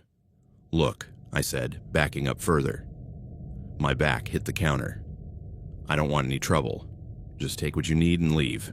I can give you money to help you. I don't want your fucking charity. The scream was sudden, violent. I want people to stop lying. I want people to keep their promises. He lunged at me. I didn't think. I just reacted. My hand found the knife on the counter, the chef's knife, still dirty with onion juice and my blood, and I swung it at him. I cut him, on the arm. Not deep, but enough to make him scream and back away. Bitch, you cut me. I ran. I ran past him into the hallway toward the front door. My feet slipped in the wet footprints of blood, his blood now mixing with mine, but I stayed on my feet. The front door was ahead. Heavy. Dark wood with an old wrought iron latch that sometimes jammed. I got there. I grabbed the latch. I turned it. It didn't move. No, no, no. I tried again, pulling, turning, using both hands. It was stuck. Fucking stuck like it always got stuck when there was moisture in the air. Behind me, I heard his footsteps. Faster now, angry. You're going to pay for that, he growled. I abandoned the door. I ran up the stairs to the second floor. Maybe I could lock myself in one of the upstairs bathrooms. Maybe I could break a window and scream for help. I took the stairs 2 at a time. He was behind me. I could hear his heavy breathing, panting, his hand pounding on the railing as he climbed. I reached the second floor. 3 bedrooms, 2 bathrooms, multiple windows. I ran into the master bathroom, my parents' old bathroom. I slammed the door shut and locked the latch. It was flimsy, just a privacy lock, but it was something. I leaned against the door, panting, my heart pounding so hard I thought it would explode. Bang! He hit the door, once, twice. The frame shook but held. Open the door. Go away. Please just go away. I can't. Not until I know you won't call anyone. Not until I know I'm safe. The window. I needed to get to the window. I moved away from the door and ran to the large window facing the street. It was locked, the frame painted over so many times that it barely moved, even when I tried to open it. Bang, bang, bang. The banging was louder, more desperate. The door wouldn't hold much longer. My fingers fought with the window latch. Old. Rusty. Finally, it moved. I pushed the window up. It moved. 2 inches. 4. 5. Enough. I looked outside. The street was quiet. Sunday afternoon. Most people indoors. But I saw Mr. Wendell, my neighbor, in his front yard, raking leaves. "Mr. Wendell," I shouted. "Help! Call the police!" Crack. The bathroom door splintered. The frame around the lock had broken. "Help!" I shouted again, louder. Mr. Wendell looked up. He saw me at the window. He saw the panic on my face. "I'll call the police," he yelled back, dropping his rake and running toward his house. Crack! The door burst open. The intruder was there, panting, his arm bleeding through the sleeve of his sweatshirt. And he was still holding that rag. That damn rag soaked in bleach. "You didn't have to do that," he said, his voice strangely calm now. "Now I have to hurt you. To give you time to escape before they get here." I looked around frantically. The bathroom had little. Towels. Shampoo. Nothing useful, except the flower pot. My parents had kept an African violet plant on the bathroom windowsill. It was still there, long dead, but the ceramic pot remained. I grabbed it. Heavy. The size of a melon.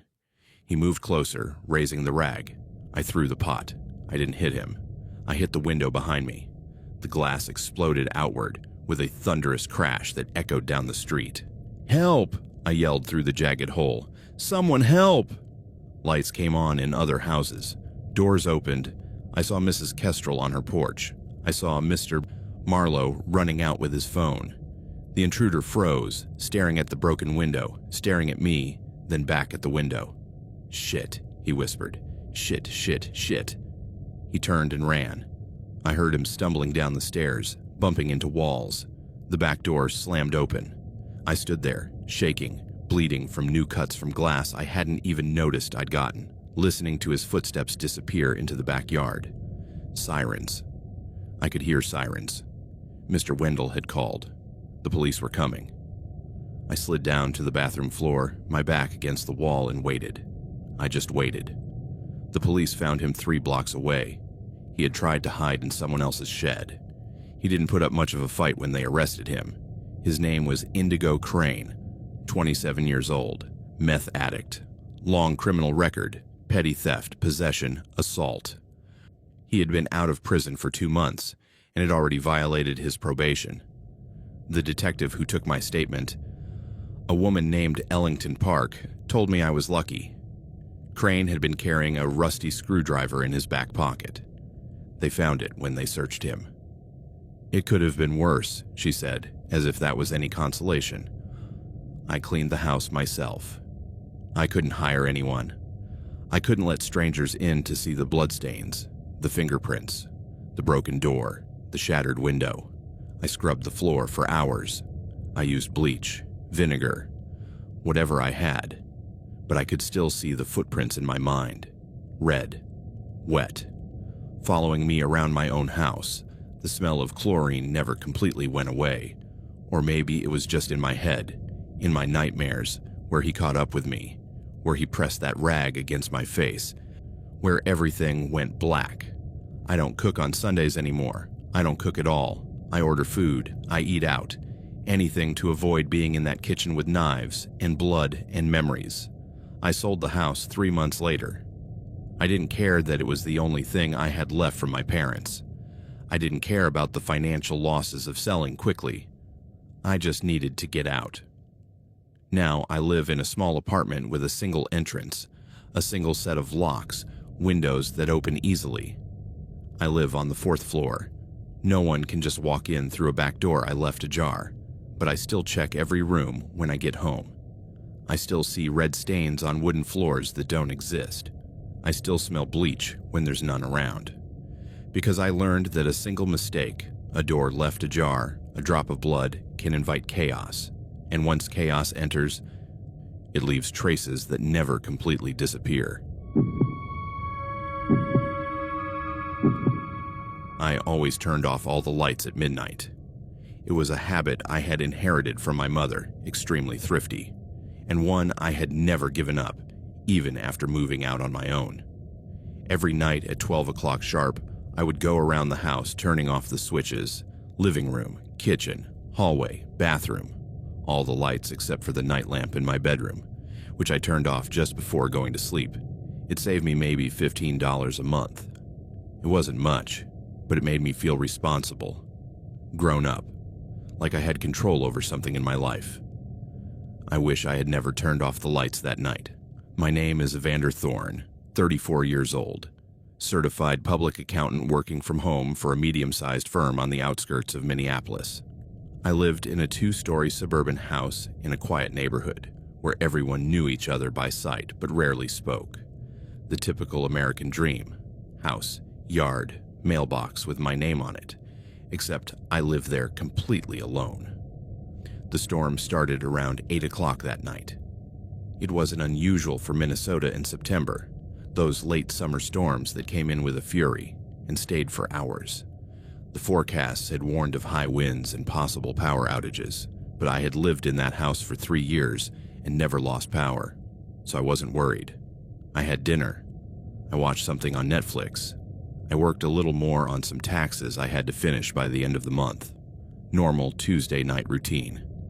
Rain pounded on the windows. Thunder rumbled periodically, making the glass vibrate. Wind howled through the trees in the yard. But inside the house, with all the lights on and the heat humming, I felt safe, protected. At 11:30, I began my rounds of turning off lights. I started on the 2nd floor, the 2 guest rooms that never had guests, the master bathroom, my office. Then I went downstairs. Living room, click, darkness. Dining room, click, darkness. Kitchen, click, darkness. Hallway. Click. Darkness. Only the front porch light and my bedside lamp upstairs remained on. I stood in the entryway, satisfied with my little energy-saving ritual, when the whole world went dark. It wasn't gradual. It was instantaneous. All the lights, the porch light, my night light, the glow of the microwave clock in the kitchen, the hum of the refrigerator, everything stopped at once. Total darkness. And with the darkness came silence. Well, not exact silence. The storm was still roaring outside, but all the familiar sounds of the house, the electrical hum you don't even notice until it's gone, were gone. Great, I muttered, pulling my phone out of my pocket. The flashlight turned on, illuminating a small circle around me. Neighborhood blackout, probably. It would be back in an hour or two. In the meantime, I had candles somewhere. In the kitchen drawer, I think.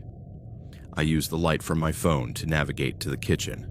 My eyes hadn't adjusted to the darkness yet, and the contrast between the bright beam of light and the surrounding shadows disoriented me.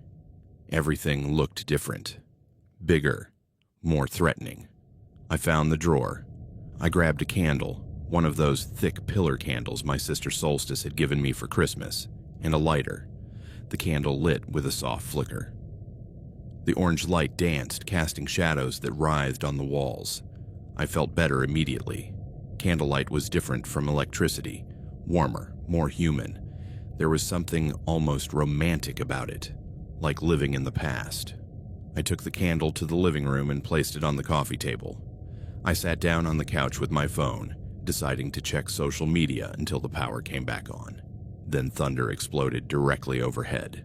The sound was so loud that I felt the vibration in my chest, as if my heart had been struck from the outside, and the draft that came with it, the wind seeping through some gap in the old windows, blowed out my candle. Darkness again. "Damn it," I said, turning on my phone's flashlight again. I got up to relight the candle. Then I heard it. Crash. Glass breaking. Shards falling to the floor. In the kitchen. My heart stopped. For a second, just a second. I tried to convince myself it had been the wind. A branch had hit a window. It was a strong storm. Those things happened. But I knew. Somewhere deep and primitive, I knew it hadn't been the wind. I stood frozen in the living room, the light from my phone flickering in my trembling hand, listening. The rain. The wind. The periodic thunder. And something else. A scraping sound. Like something being pushed, or someone climbing. The kitchen window. Someone had just broken the kitchen window. Terror pinned me to the floor. My brain screamed to run, to hide, to do something. But my body wouldn't respond. I could only stand there, paralyzed, my skin bristling with every inch of my body. Another sound. Footsteps. Cautious. Slow. In the kitchen. Someone was in my house. My phone. I needed to call 911. My fingers fought with the screen, almost dropping the device in my panic. I opened the phone app. I dialed 911. Nothing. No signal. The storm must have knocked out the towers too. Never mind. The landline. I had a landline in the study. A relic from when I bought the house that I had never bothered to cancel. I moved as quietly as I could toward the studio, turning off the flashlight on my phone. Darkness enveloped me like a suffocating blanket. I couldn't see anything. Literally nothing. Not even the outline of my own hand in front of my face. Every step was agony. I had to move by feel, my hands outstretched, touching walls and furniture, guided by memory. The wooden floor creaked under my feet no matter how careful I tried to be. Behind me, in the kitchen, the footsteps stopped. He had heard me. I froze again, holding my breath. Maybe if I stayed completely still, he would think he had imagined the sound. Then a light came on. Not electricity. A flashlight. The beam swept across the room, illuminating the sofa where he had been sitting seconds before, the curtains, the bookshelf, looking for me. I crouched behind the sofa in the study, making myself as small as possible. My heart was beating so hard that I was sure he could hear it. Each beat was a drum announcing my position. The light moved, slowly, methodically, sweeping every corner of the room. For a second, a horrible second, the beam passed over the study, over where I was hiding. But it didn't stop. It continued its search. I heard his footsteps again, leaving the room. Toward the dining room, toward the stairs. He was searching, room by room. I took advantage of his distraction. I crawled to the desk where the landline phone was. My fingers found the receiver. I lifted it, pressing it against my ear. Silence. No dial tone. Nothing. I followed the cord with my hand, from the phone, along the edge of the desk to the wall. Where it should have connected to the phone, jack in the wall, I found nothing. The cord was cut. A clean cut, the copper ends exposed. Someone had cut my phone line, from outside, before coming in. This had been planned.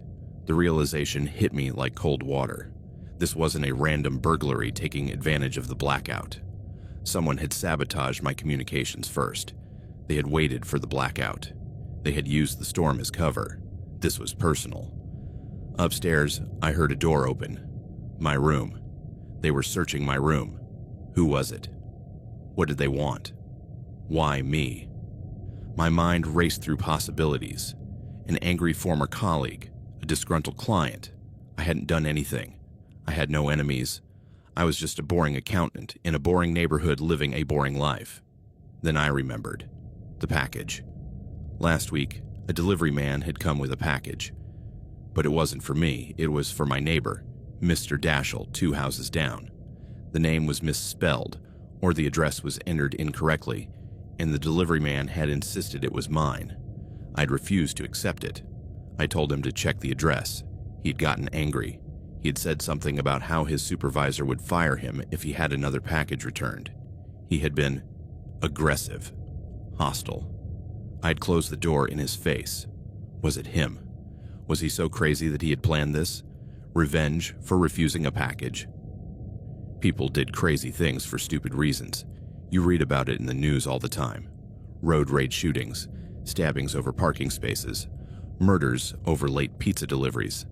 Maybe refusing that package had been enough to push him over the edge. The footsteps were coming down the stairs now, slow, deliberate, as if he had all the time in the world. And I guess he did. There was no electricity. There were no phones. The storm ensured that no one would be outside.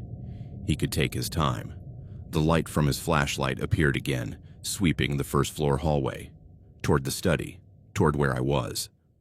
I crawled toward the only other exit from the study, a door connecting to the dining room. I moved on all fours, as quietly as my shattered nerves would allow. The flashlight entered the study just as I exited. I heard his breathing, heavy, panting, excited. "I know you're here," he said. His voice was muffled, distorted. He was wearing something over his face. "I can feel you. I can smell your fear." It wasn't the delivery man. It couldn't be. The voice was different, deeper, rougher, unless he was disguising his voice. It didn't matter. What mattered was surviving. I was in the dining room now, a room with no exit except back to the hallway or back to the study, both blocked by him. Under the table. It was my only option. I slid under the heavy oak table I had bought at a garage sale. It was solid, with a long tablecloth that hung almost to the floor. If I stayed completely still, maybe he wouldn't see me. I curled up into a ball, hugging my knees to my chest. My breathing was too loud. I tried to control it, to breathe slower, quieter. His footsteps entered the dining room. The light from his flashlight danced across the room, over the chairs, over the cupboard, over the table. "Please don't look under there. Please don't look under there." The footsteps drew closer. Each one was a hammer blow to my chest. He stopped by the table. So close I could see his shoes. Black work boots, wet from the rain. The light moved down, sweeping the floor around the table. I bit my lip, hard. The pain was sharp, immediate. I tasted blood, but I didn't scream. I couldn't scream. The light passed under the edge of the tablecloth. It grazed my hiding place. So close. Too close. I pressed myself closer against the table leg, trying to disappear, to become invisible. The light moved. toward the curtains, toward the window. He walked over there, checking the windows, checking to see if I had escaped. This was my chance, my only chance. I crawled out from under the table. Every movement was calculated, silent. My knees hit something sharp, glass. He must have tracked pieces in from the kitchen, and the pain burned, but I bit my lip harder to keep from making a sound. I made it to the hallway. I stood up, ready to run for the front door. "Did you think I wouldn't see you?" The voice came from directly behind me. The flashlight blinded me, shining directly into my eyes. I raised my hand to block it, blinking, trying to see. In the beam of light, I could make out a figure. Average height, stocky build. He wore a sweatshirt with the hood up, pulled forward to obscure his face. But there was more. Something on their head under the hood. Black fabric. A makeshift ski mask cut from the same sweatshirt. I couldn't see their features, just their eyes. Bright. Feverish. Crazy. Why? My voice came out like a croak. "What do you want?" "Respect," they said. "Everyone treats me like nothing. Like trash. You treated me like trash." I don't know what you're talking about. "The package." The shout was sudden, violent. "The damn package." Making my job harder, complaining, acting like it's my fault. It was him, the delivery guy. I was right. "I'm sorry," I said, the words pouring out in a torrent. "I'm sorry, okay, it was stupid. I should have accepted it, Too late for apologies." He took a step toward me. "I lost my job because of that return package. It was the last straw, and when I saw you post about the blackout on the neighborhood Facebook group, about being stuck alone in the dark, I knew it was perfect. I knew this was my chance to get back at you." Had I posted about the blackout? I didn't remember. Oh, shit, I had. A stupid, half-joking post about, did anyone else lose power? Just me, with a silly selfie. I had basically announced that I was alone, vulnerable, a perfect target. I backed away. He advanced. We were doing a horrible dance across the dark hallway. "It doesn't have to be this way," I said. "I can help you. Money. I can give you money. I don't want your money." There was something in his hand now, something long and thin, a screwdriver. "I want you to understand. I want you to feel what I felt. Despised, scared, powerless." He lunged. I jumped back, tripping over my own feet. I fell, hitting the hard floor. Pain shot through my back, but I forced myself to roll away. He was on top of me in a second, his weight pressing down on me. The screwdriver glinted in the light of the flashlight I had dropped. I grabbed his wrist, both hands grabbing, pushing the weapon back. He was stronger. The screwdriver came closer and closer to my face. I turned my head. The tip scraped my cheek. Warm. Wet. More blood. "Help!" I screamed. "Someone help!" He laughed. "No one can hear you. Storm too loud. Houses too far apart. We're completely alone." My hand found something. The flashlight I had dropped. Heavy. Metallic. I grabbed it and swung it with all my strength at the side of his head. The impact was solid. He screamed, rolling away from me, his hand going to his head. I got up, staggering. My whole body ached. My cheek burned. My knees were raw from the glass. But I was alive. I ran. Not toward the front door, he was between me and it, but toward the living room, toward the large windows facing the street. I could break a window. I could scream. Someone had to hear. I reached the window. My hands fought with the latch. Old, rusty, stuck with layers of paint. Behind me, I heard him get up.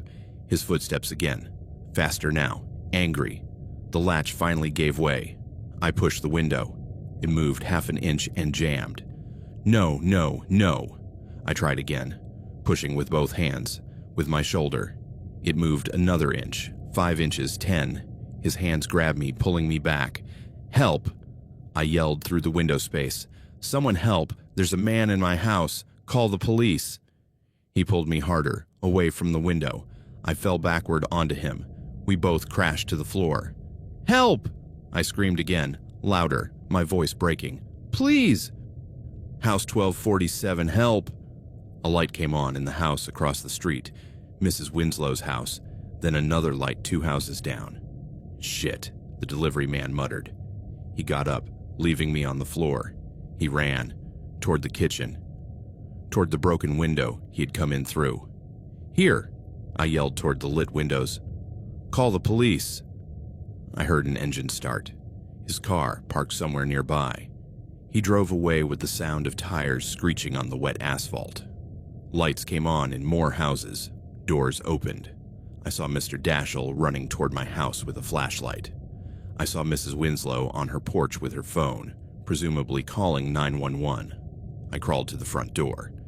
This time, the deadbolt opened easily. I staggered out into the rain, gasping, bleeding, alive.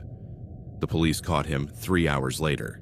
He was still driving around the neighborhood, lost in the labyrinthine streets, too paranoid to drive away but too scared to stay.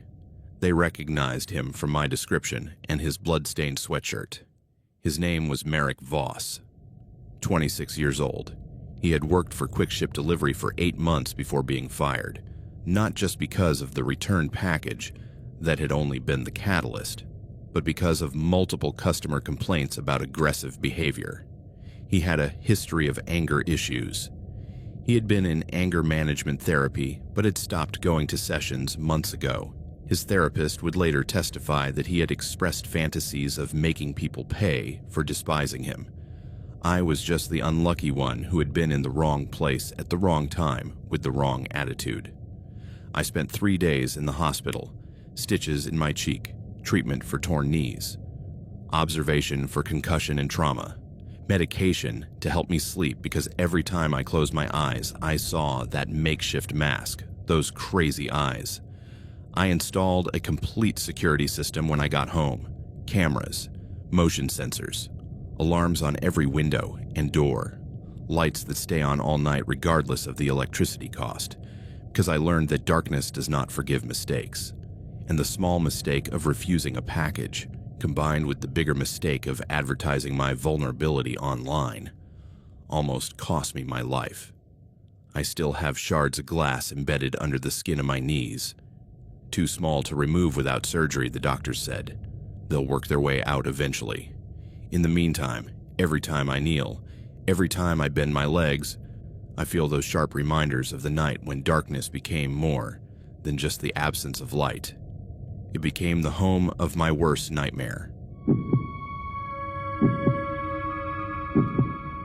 The hot water was the only good thing about that shitty day. The only thing. After 9 hours of processing insurance claims in a windowless office, after my supervisor Birch yelled at me for a mistake I didn't even make, after the subway was delayed 40 minutes, making me late home, the hot water was my reward, my refuge. My name was Stellan Rook, 29 years old.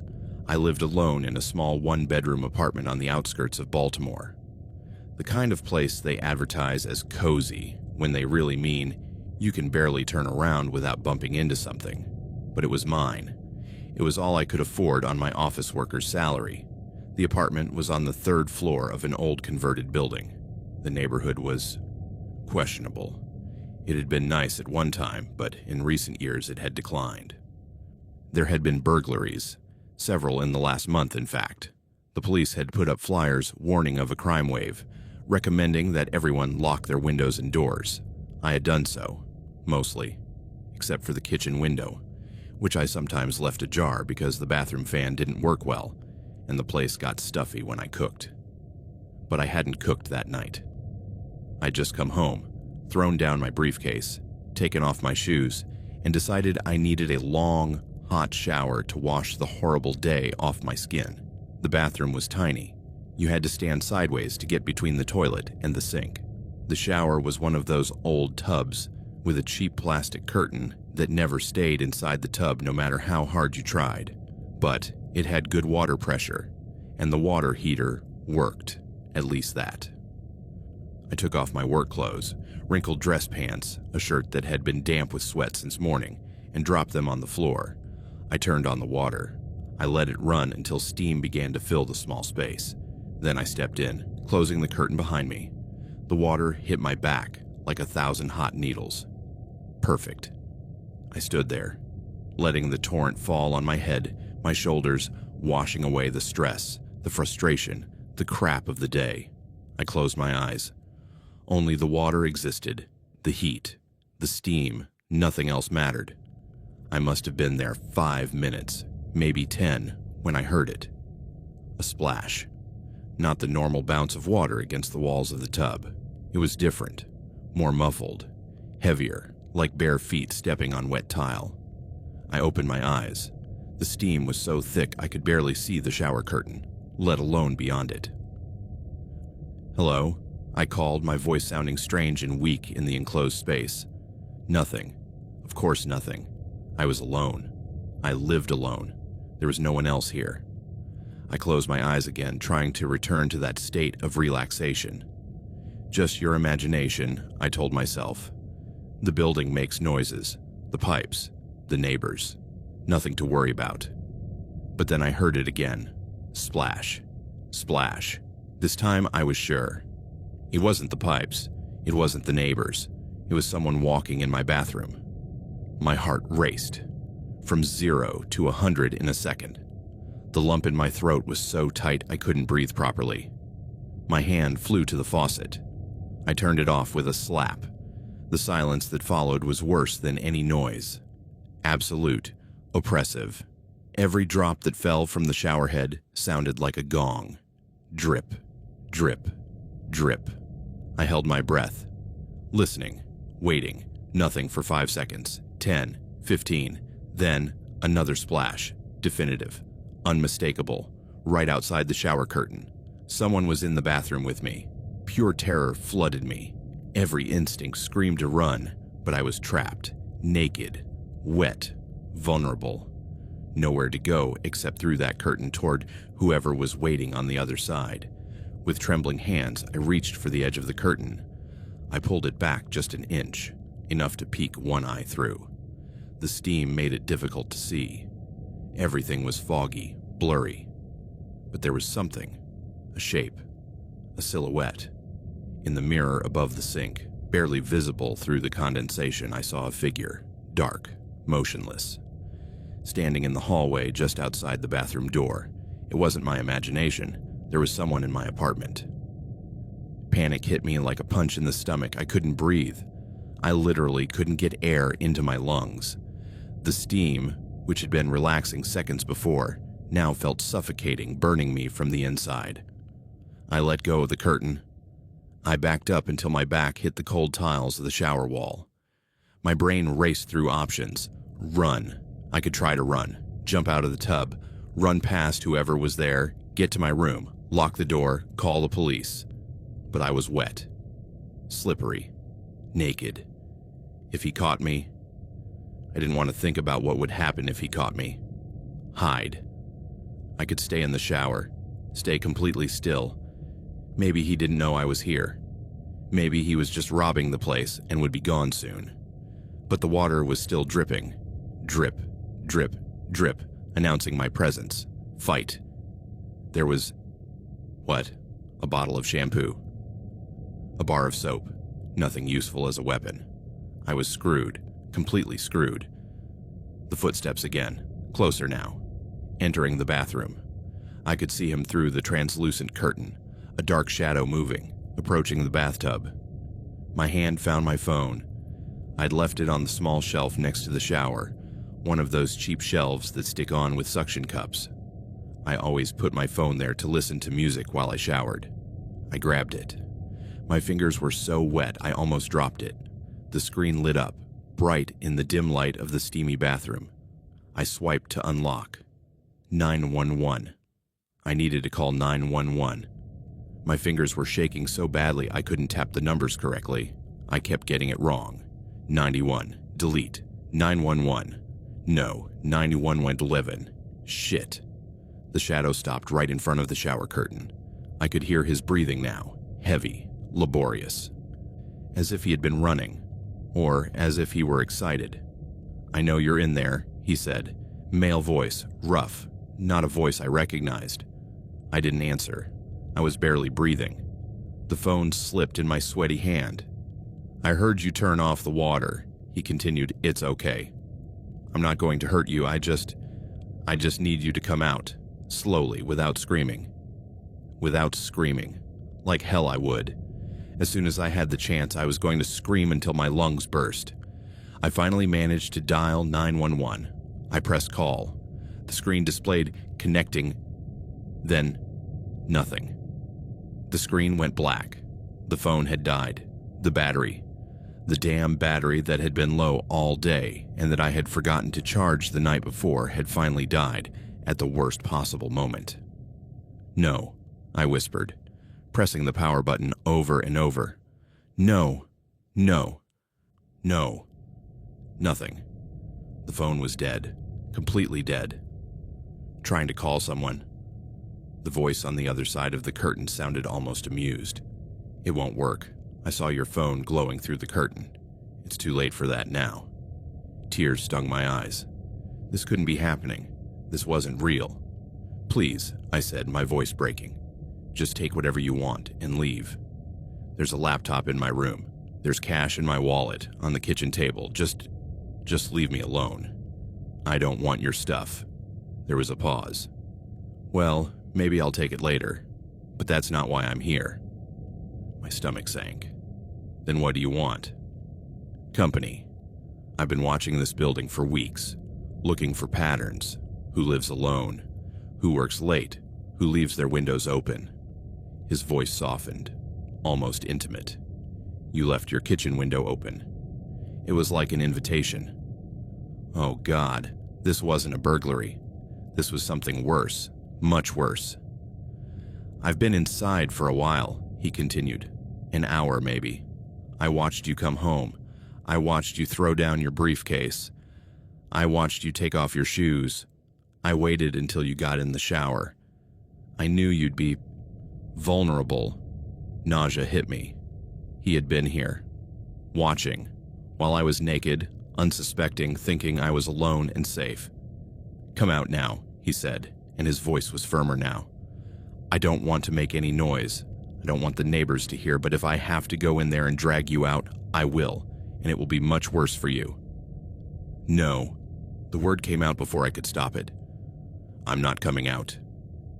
Stellan. Using my name made my blood run cold. How did he know my name? Stellan Rook, 29 years old. You work at Monarch Insurance. You live alone. No family nearby. No girlfriend, no boyfriend. No one is coming for you. He had done his research. This wasn't random. He had specifically chosen me. How do you know all that? Facebook, LinkedIn, Instagram. People share so much online. They make my job very easy. I could hear the smile in his voice. Now get out. Last warning. My hand closed around the shower curtain knob, not to open it, to hold it closed, as if that thin piece of plastic could protect me. Then he tried. He grabbed the curtain from his side and pulled.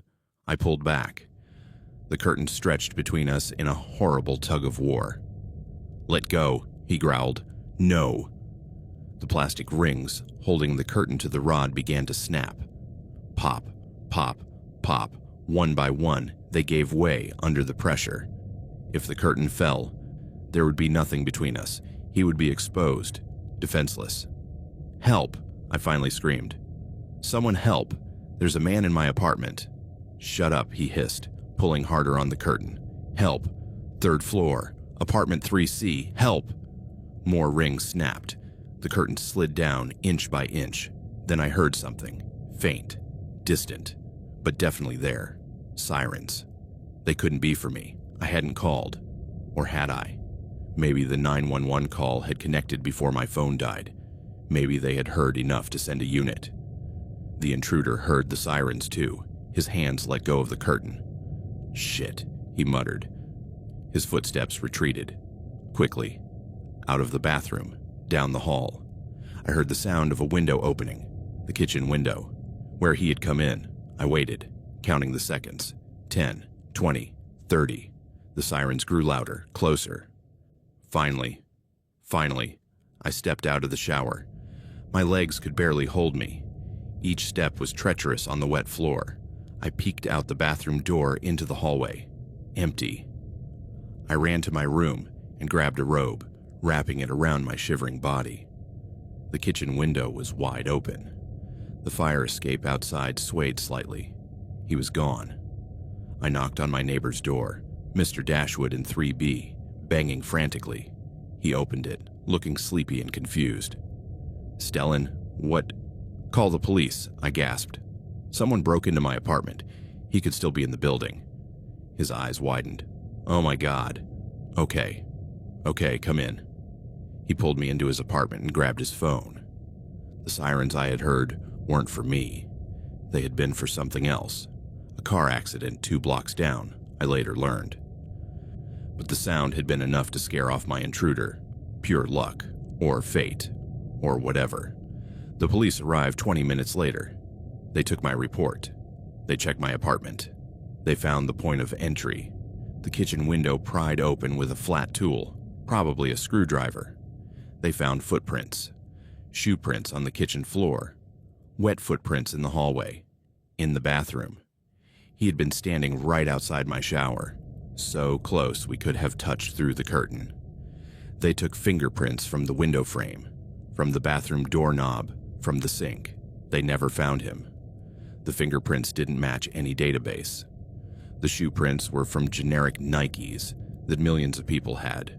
There were no security cameras in the building. Too old, too cheap. The detective assigned to the case, a woman named Sable Kincaid, was honest with me. Without a clear visual ID, it's almost impossible. "I'm sorry. But he knows where I live," I said. "He knows my name. He knows everything about me. What if he comes back? Install better locks. Keep all your windows closed and locked. Consider moving if you can afford it." She sounded tired, as if she had given this advice 1,000 times. "And for God's sake, clean up your social media presence. Make everything private. Don't post about your routines or when you're alone." I did everything. New locks, bars on the windows. I deleted all my social media. I changed my phone number. But I couldn't afford to move. Not with rent going up everywhere. Not with my shitty salary at Monarch Insurance. So I stayed. In that apartment where someone had stood outside my shower, listening, waiting, planning. I haven't been able to take a proper shower since. I can't close my eyes. I can't relax. Every sound, every drop of water, every creak of the pipes makes me jump. I take 3-minute showers now, with the bathroom door wide open, with my new phone, always charged, on the shelf where I can see it, with a kitchen knife in the sink. And even then, even with all those precautions, I still feel like someone is watching. Through the translucent curtain, through the windows, through the walls themselves.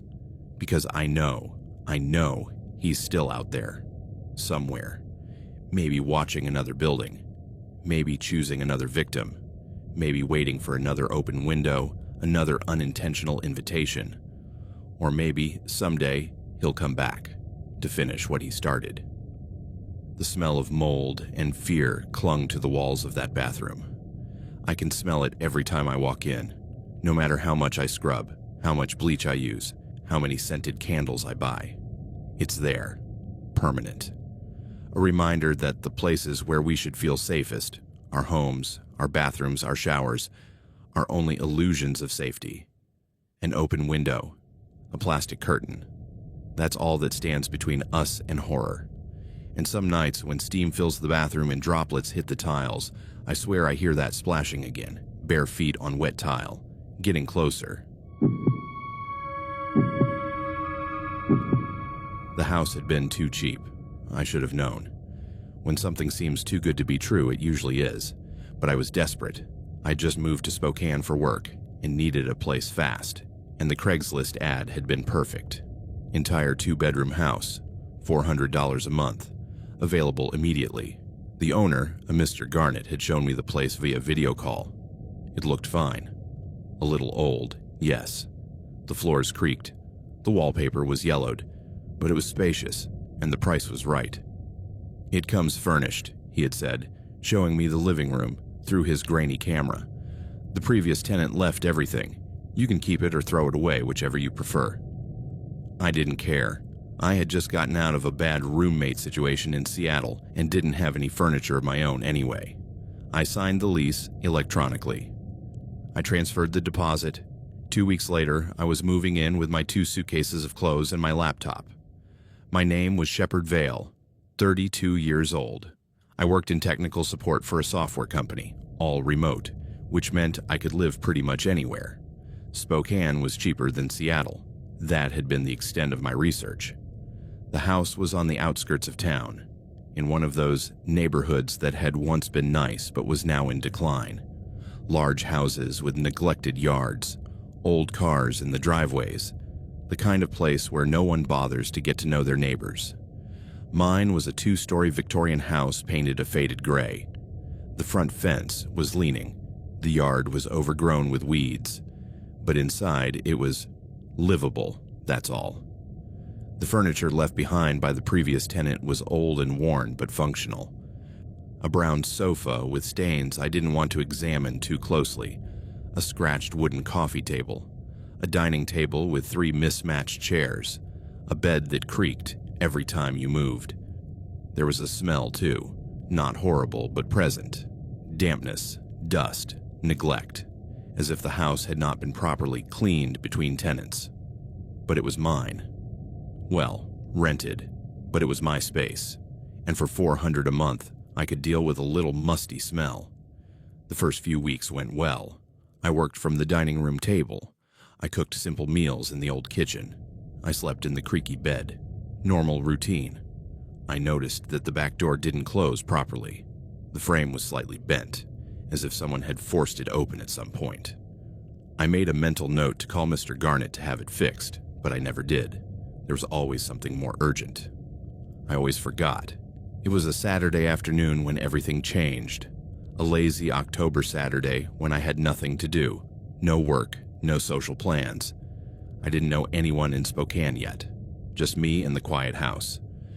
I was reading on the couch, some mystery novel I had bought at a thrift store. The kind of book you forget as soon as you finish it, but that passes the time. I had been looking for the TV remote for the last 10 minutes. I needed it to put on some background music. The silence of the house was driving me crazy. But I couldn't find it anywhere. "It has to be here," I muttered, checking the sofa cushions for the 3rd time. Nothing. Under the coffee table. It had probably fallen there at some point.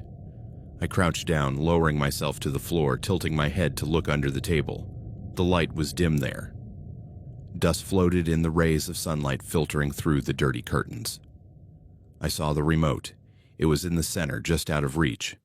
I would have to crawl further under the table to grab it. I got on my hands and knees, partially crawling under the table. The dust tickled my nose. My hand reached for the remote. Then I sneezed. Loud. The kind of sneeze that shakes your whole body. And when I looked up, still under the table, looking the other way, I saw sneakers, dirty sneakers, black, worn out, with the soles coming apart, and above them, pant legs, dark blue jeans. Someone was standing on the other side of the coffee table. It took my brain a second to process what I was seeing. A full second where I just stared at those sneakers, not understanding, unable to make sense of it. Then it all clicked. There was someone in the room with me. Someone who shouldn't be there. Someone who had been... what? Standing there all this time, watching me while I read. Terror hit me like a physical wave. My heart stopped for a full beat and then launched into a frantic gallop. Ice-cold sweat ran down my spine, soaking my shirt in seconds. I couldn't move. I was paralyzed under the table, staring at those sneakers, my brain screaming, "Run, run, run!" but my body completely unresponsive. The book I had been holding fell from my limp hands. It hit the floor with a soft thud that sounded like a gunshot in the silence. The sneakers moved. Not running, not moving away, but crouching. He was leaning down, lowering himself, until I could see more. The knees, the hands, the fingers stained with something dark, dirt, blood. I couldn't tell, reaching toward the edge of the table. And then his face. It appeared from under the opposite edge of the table, staring directly at me through the narrow space. He was young. maybe 25, greasy blonde hair falling over his forehead, sunken, bloodshot eyes, patchy beard, pale skin covered in grime. We stared at each other across the space under the table. Two humans in ridiculous positions, crouching, staring at each other like animals. "Shh," he said, his voice raspy as sandpaper. "Don't scream." The instruction had the opposite effect. I wanted to scream. I wanted to scream with every cell in my body. But when I opened my mouth, nothing came out. Just a muffled gasp. He began to crawl. Toward me.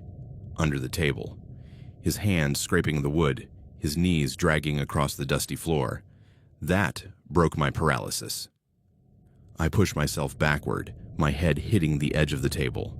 The pain exploded, but I barely noticed. I crawled backward, away from the table, away from him.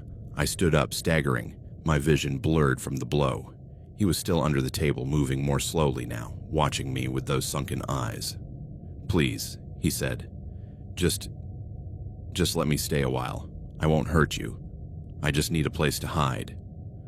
Hide? From what? How long had he been here? My mind was racing. The strange smell in the house, the noises I sometimes heard at night that I attributed to the old house settling, the food I thought I had bought but couldn't find. It wasn't the house, it was him. He had been living here. In my house, without my knowledge. How long? My voice came out as a strangled whisper. "How long have you been here?" He crawled completely out from under the table, standing up slowly. He was tall, taller than me, and thin but wiry, the kind of thin that comes from being strong and not eating enough. "A while," he said, shrugging. "I was here before you arrived. I mostly hid in the basement. I only came out when you were asleep or gone. But lately you've been here all the time. You work from home, right?"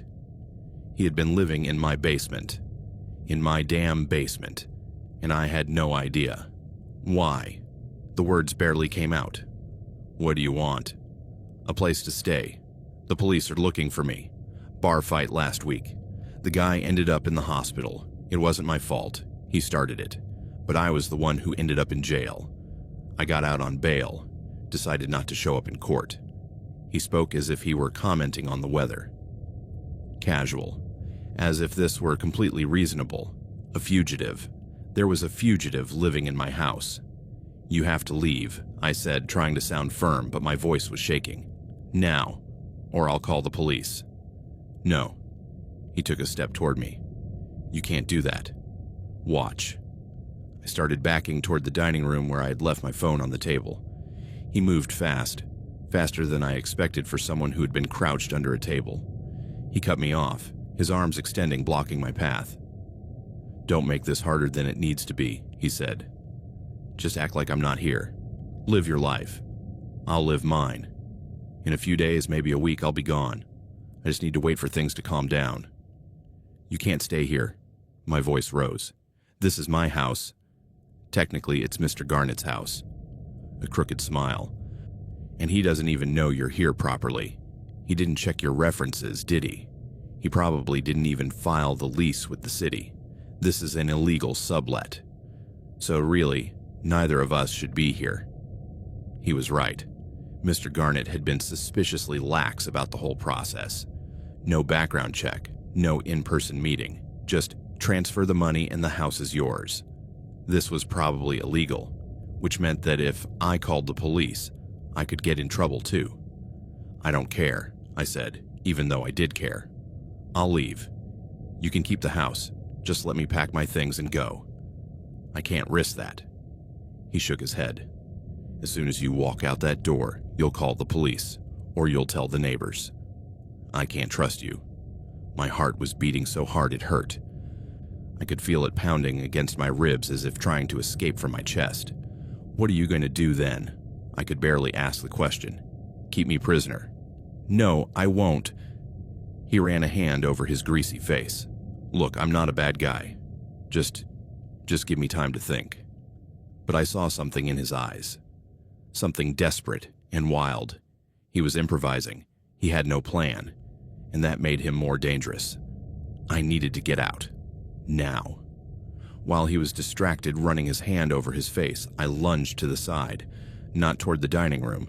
He would expect that, but toward the kitchen. There was a back door there, the broken one that didn't close properly.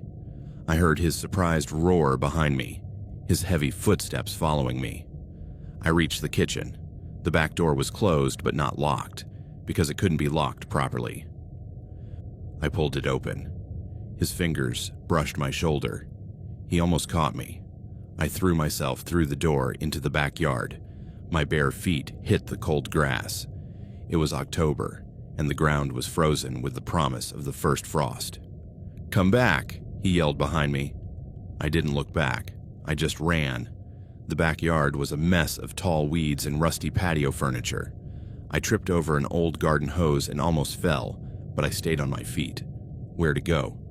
The fence was high, at least 6 feet, and I didn't know if I could climb it. The neighbors were far away, and I didn't have a phone. I didn't have shoes. I had nothing but the clothes on my back. The bathroom window. It was small, but maybe I could fit through it. And it had security bars, but I remembered.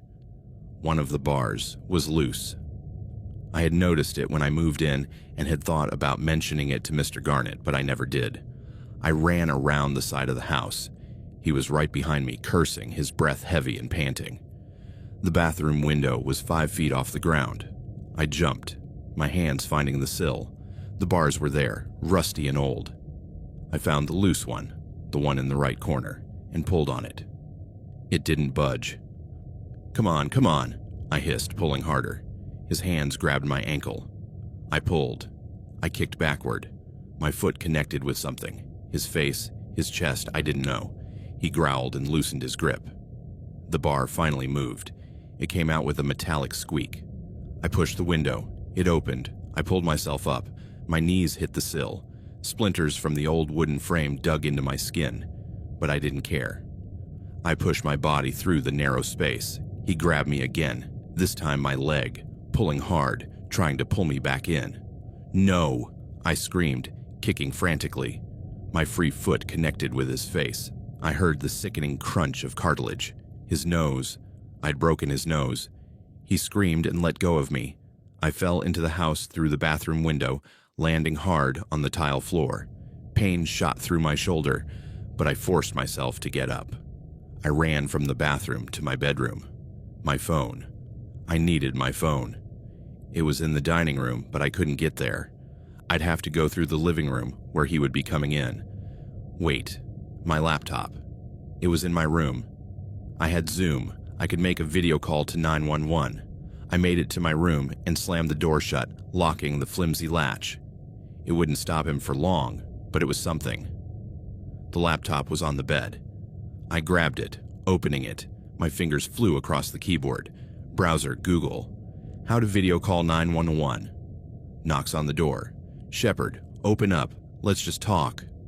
"Go away," I yelled back. "The police are coming." "You don't have a phone. I know you don't have a phone." He was right. But I had the internet, and that was enough. I found an article.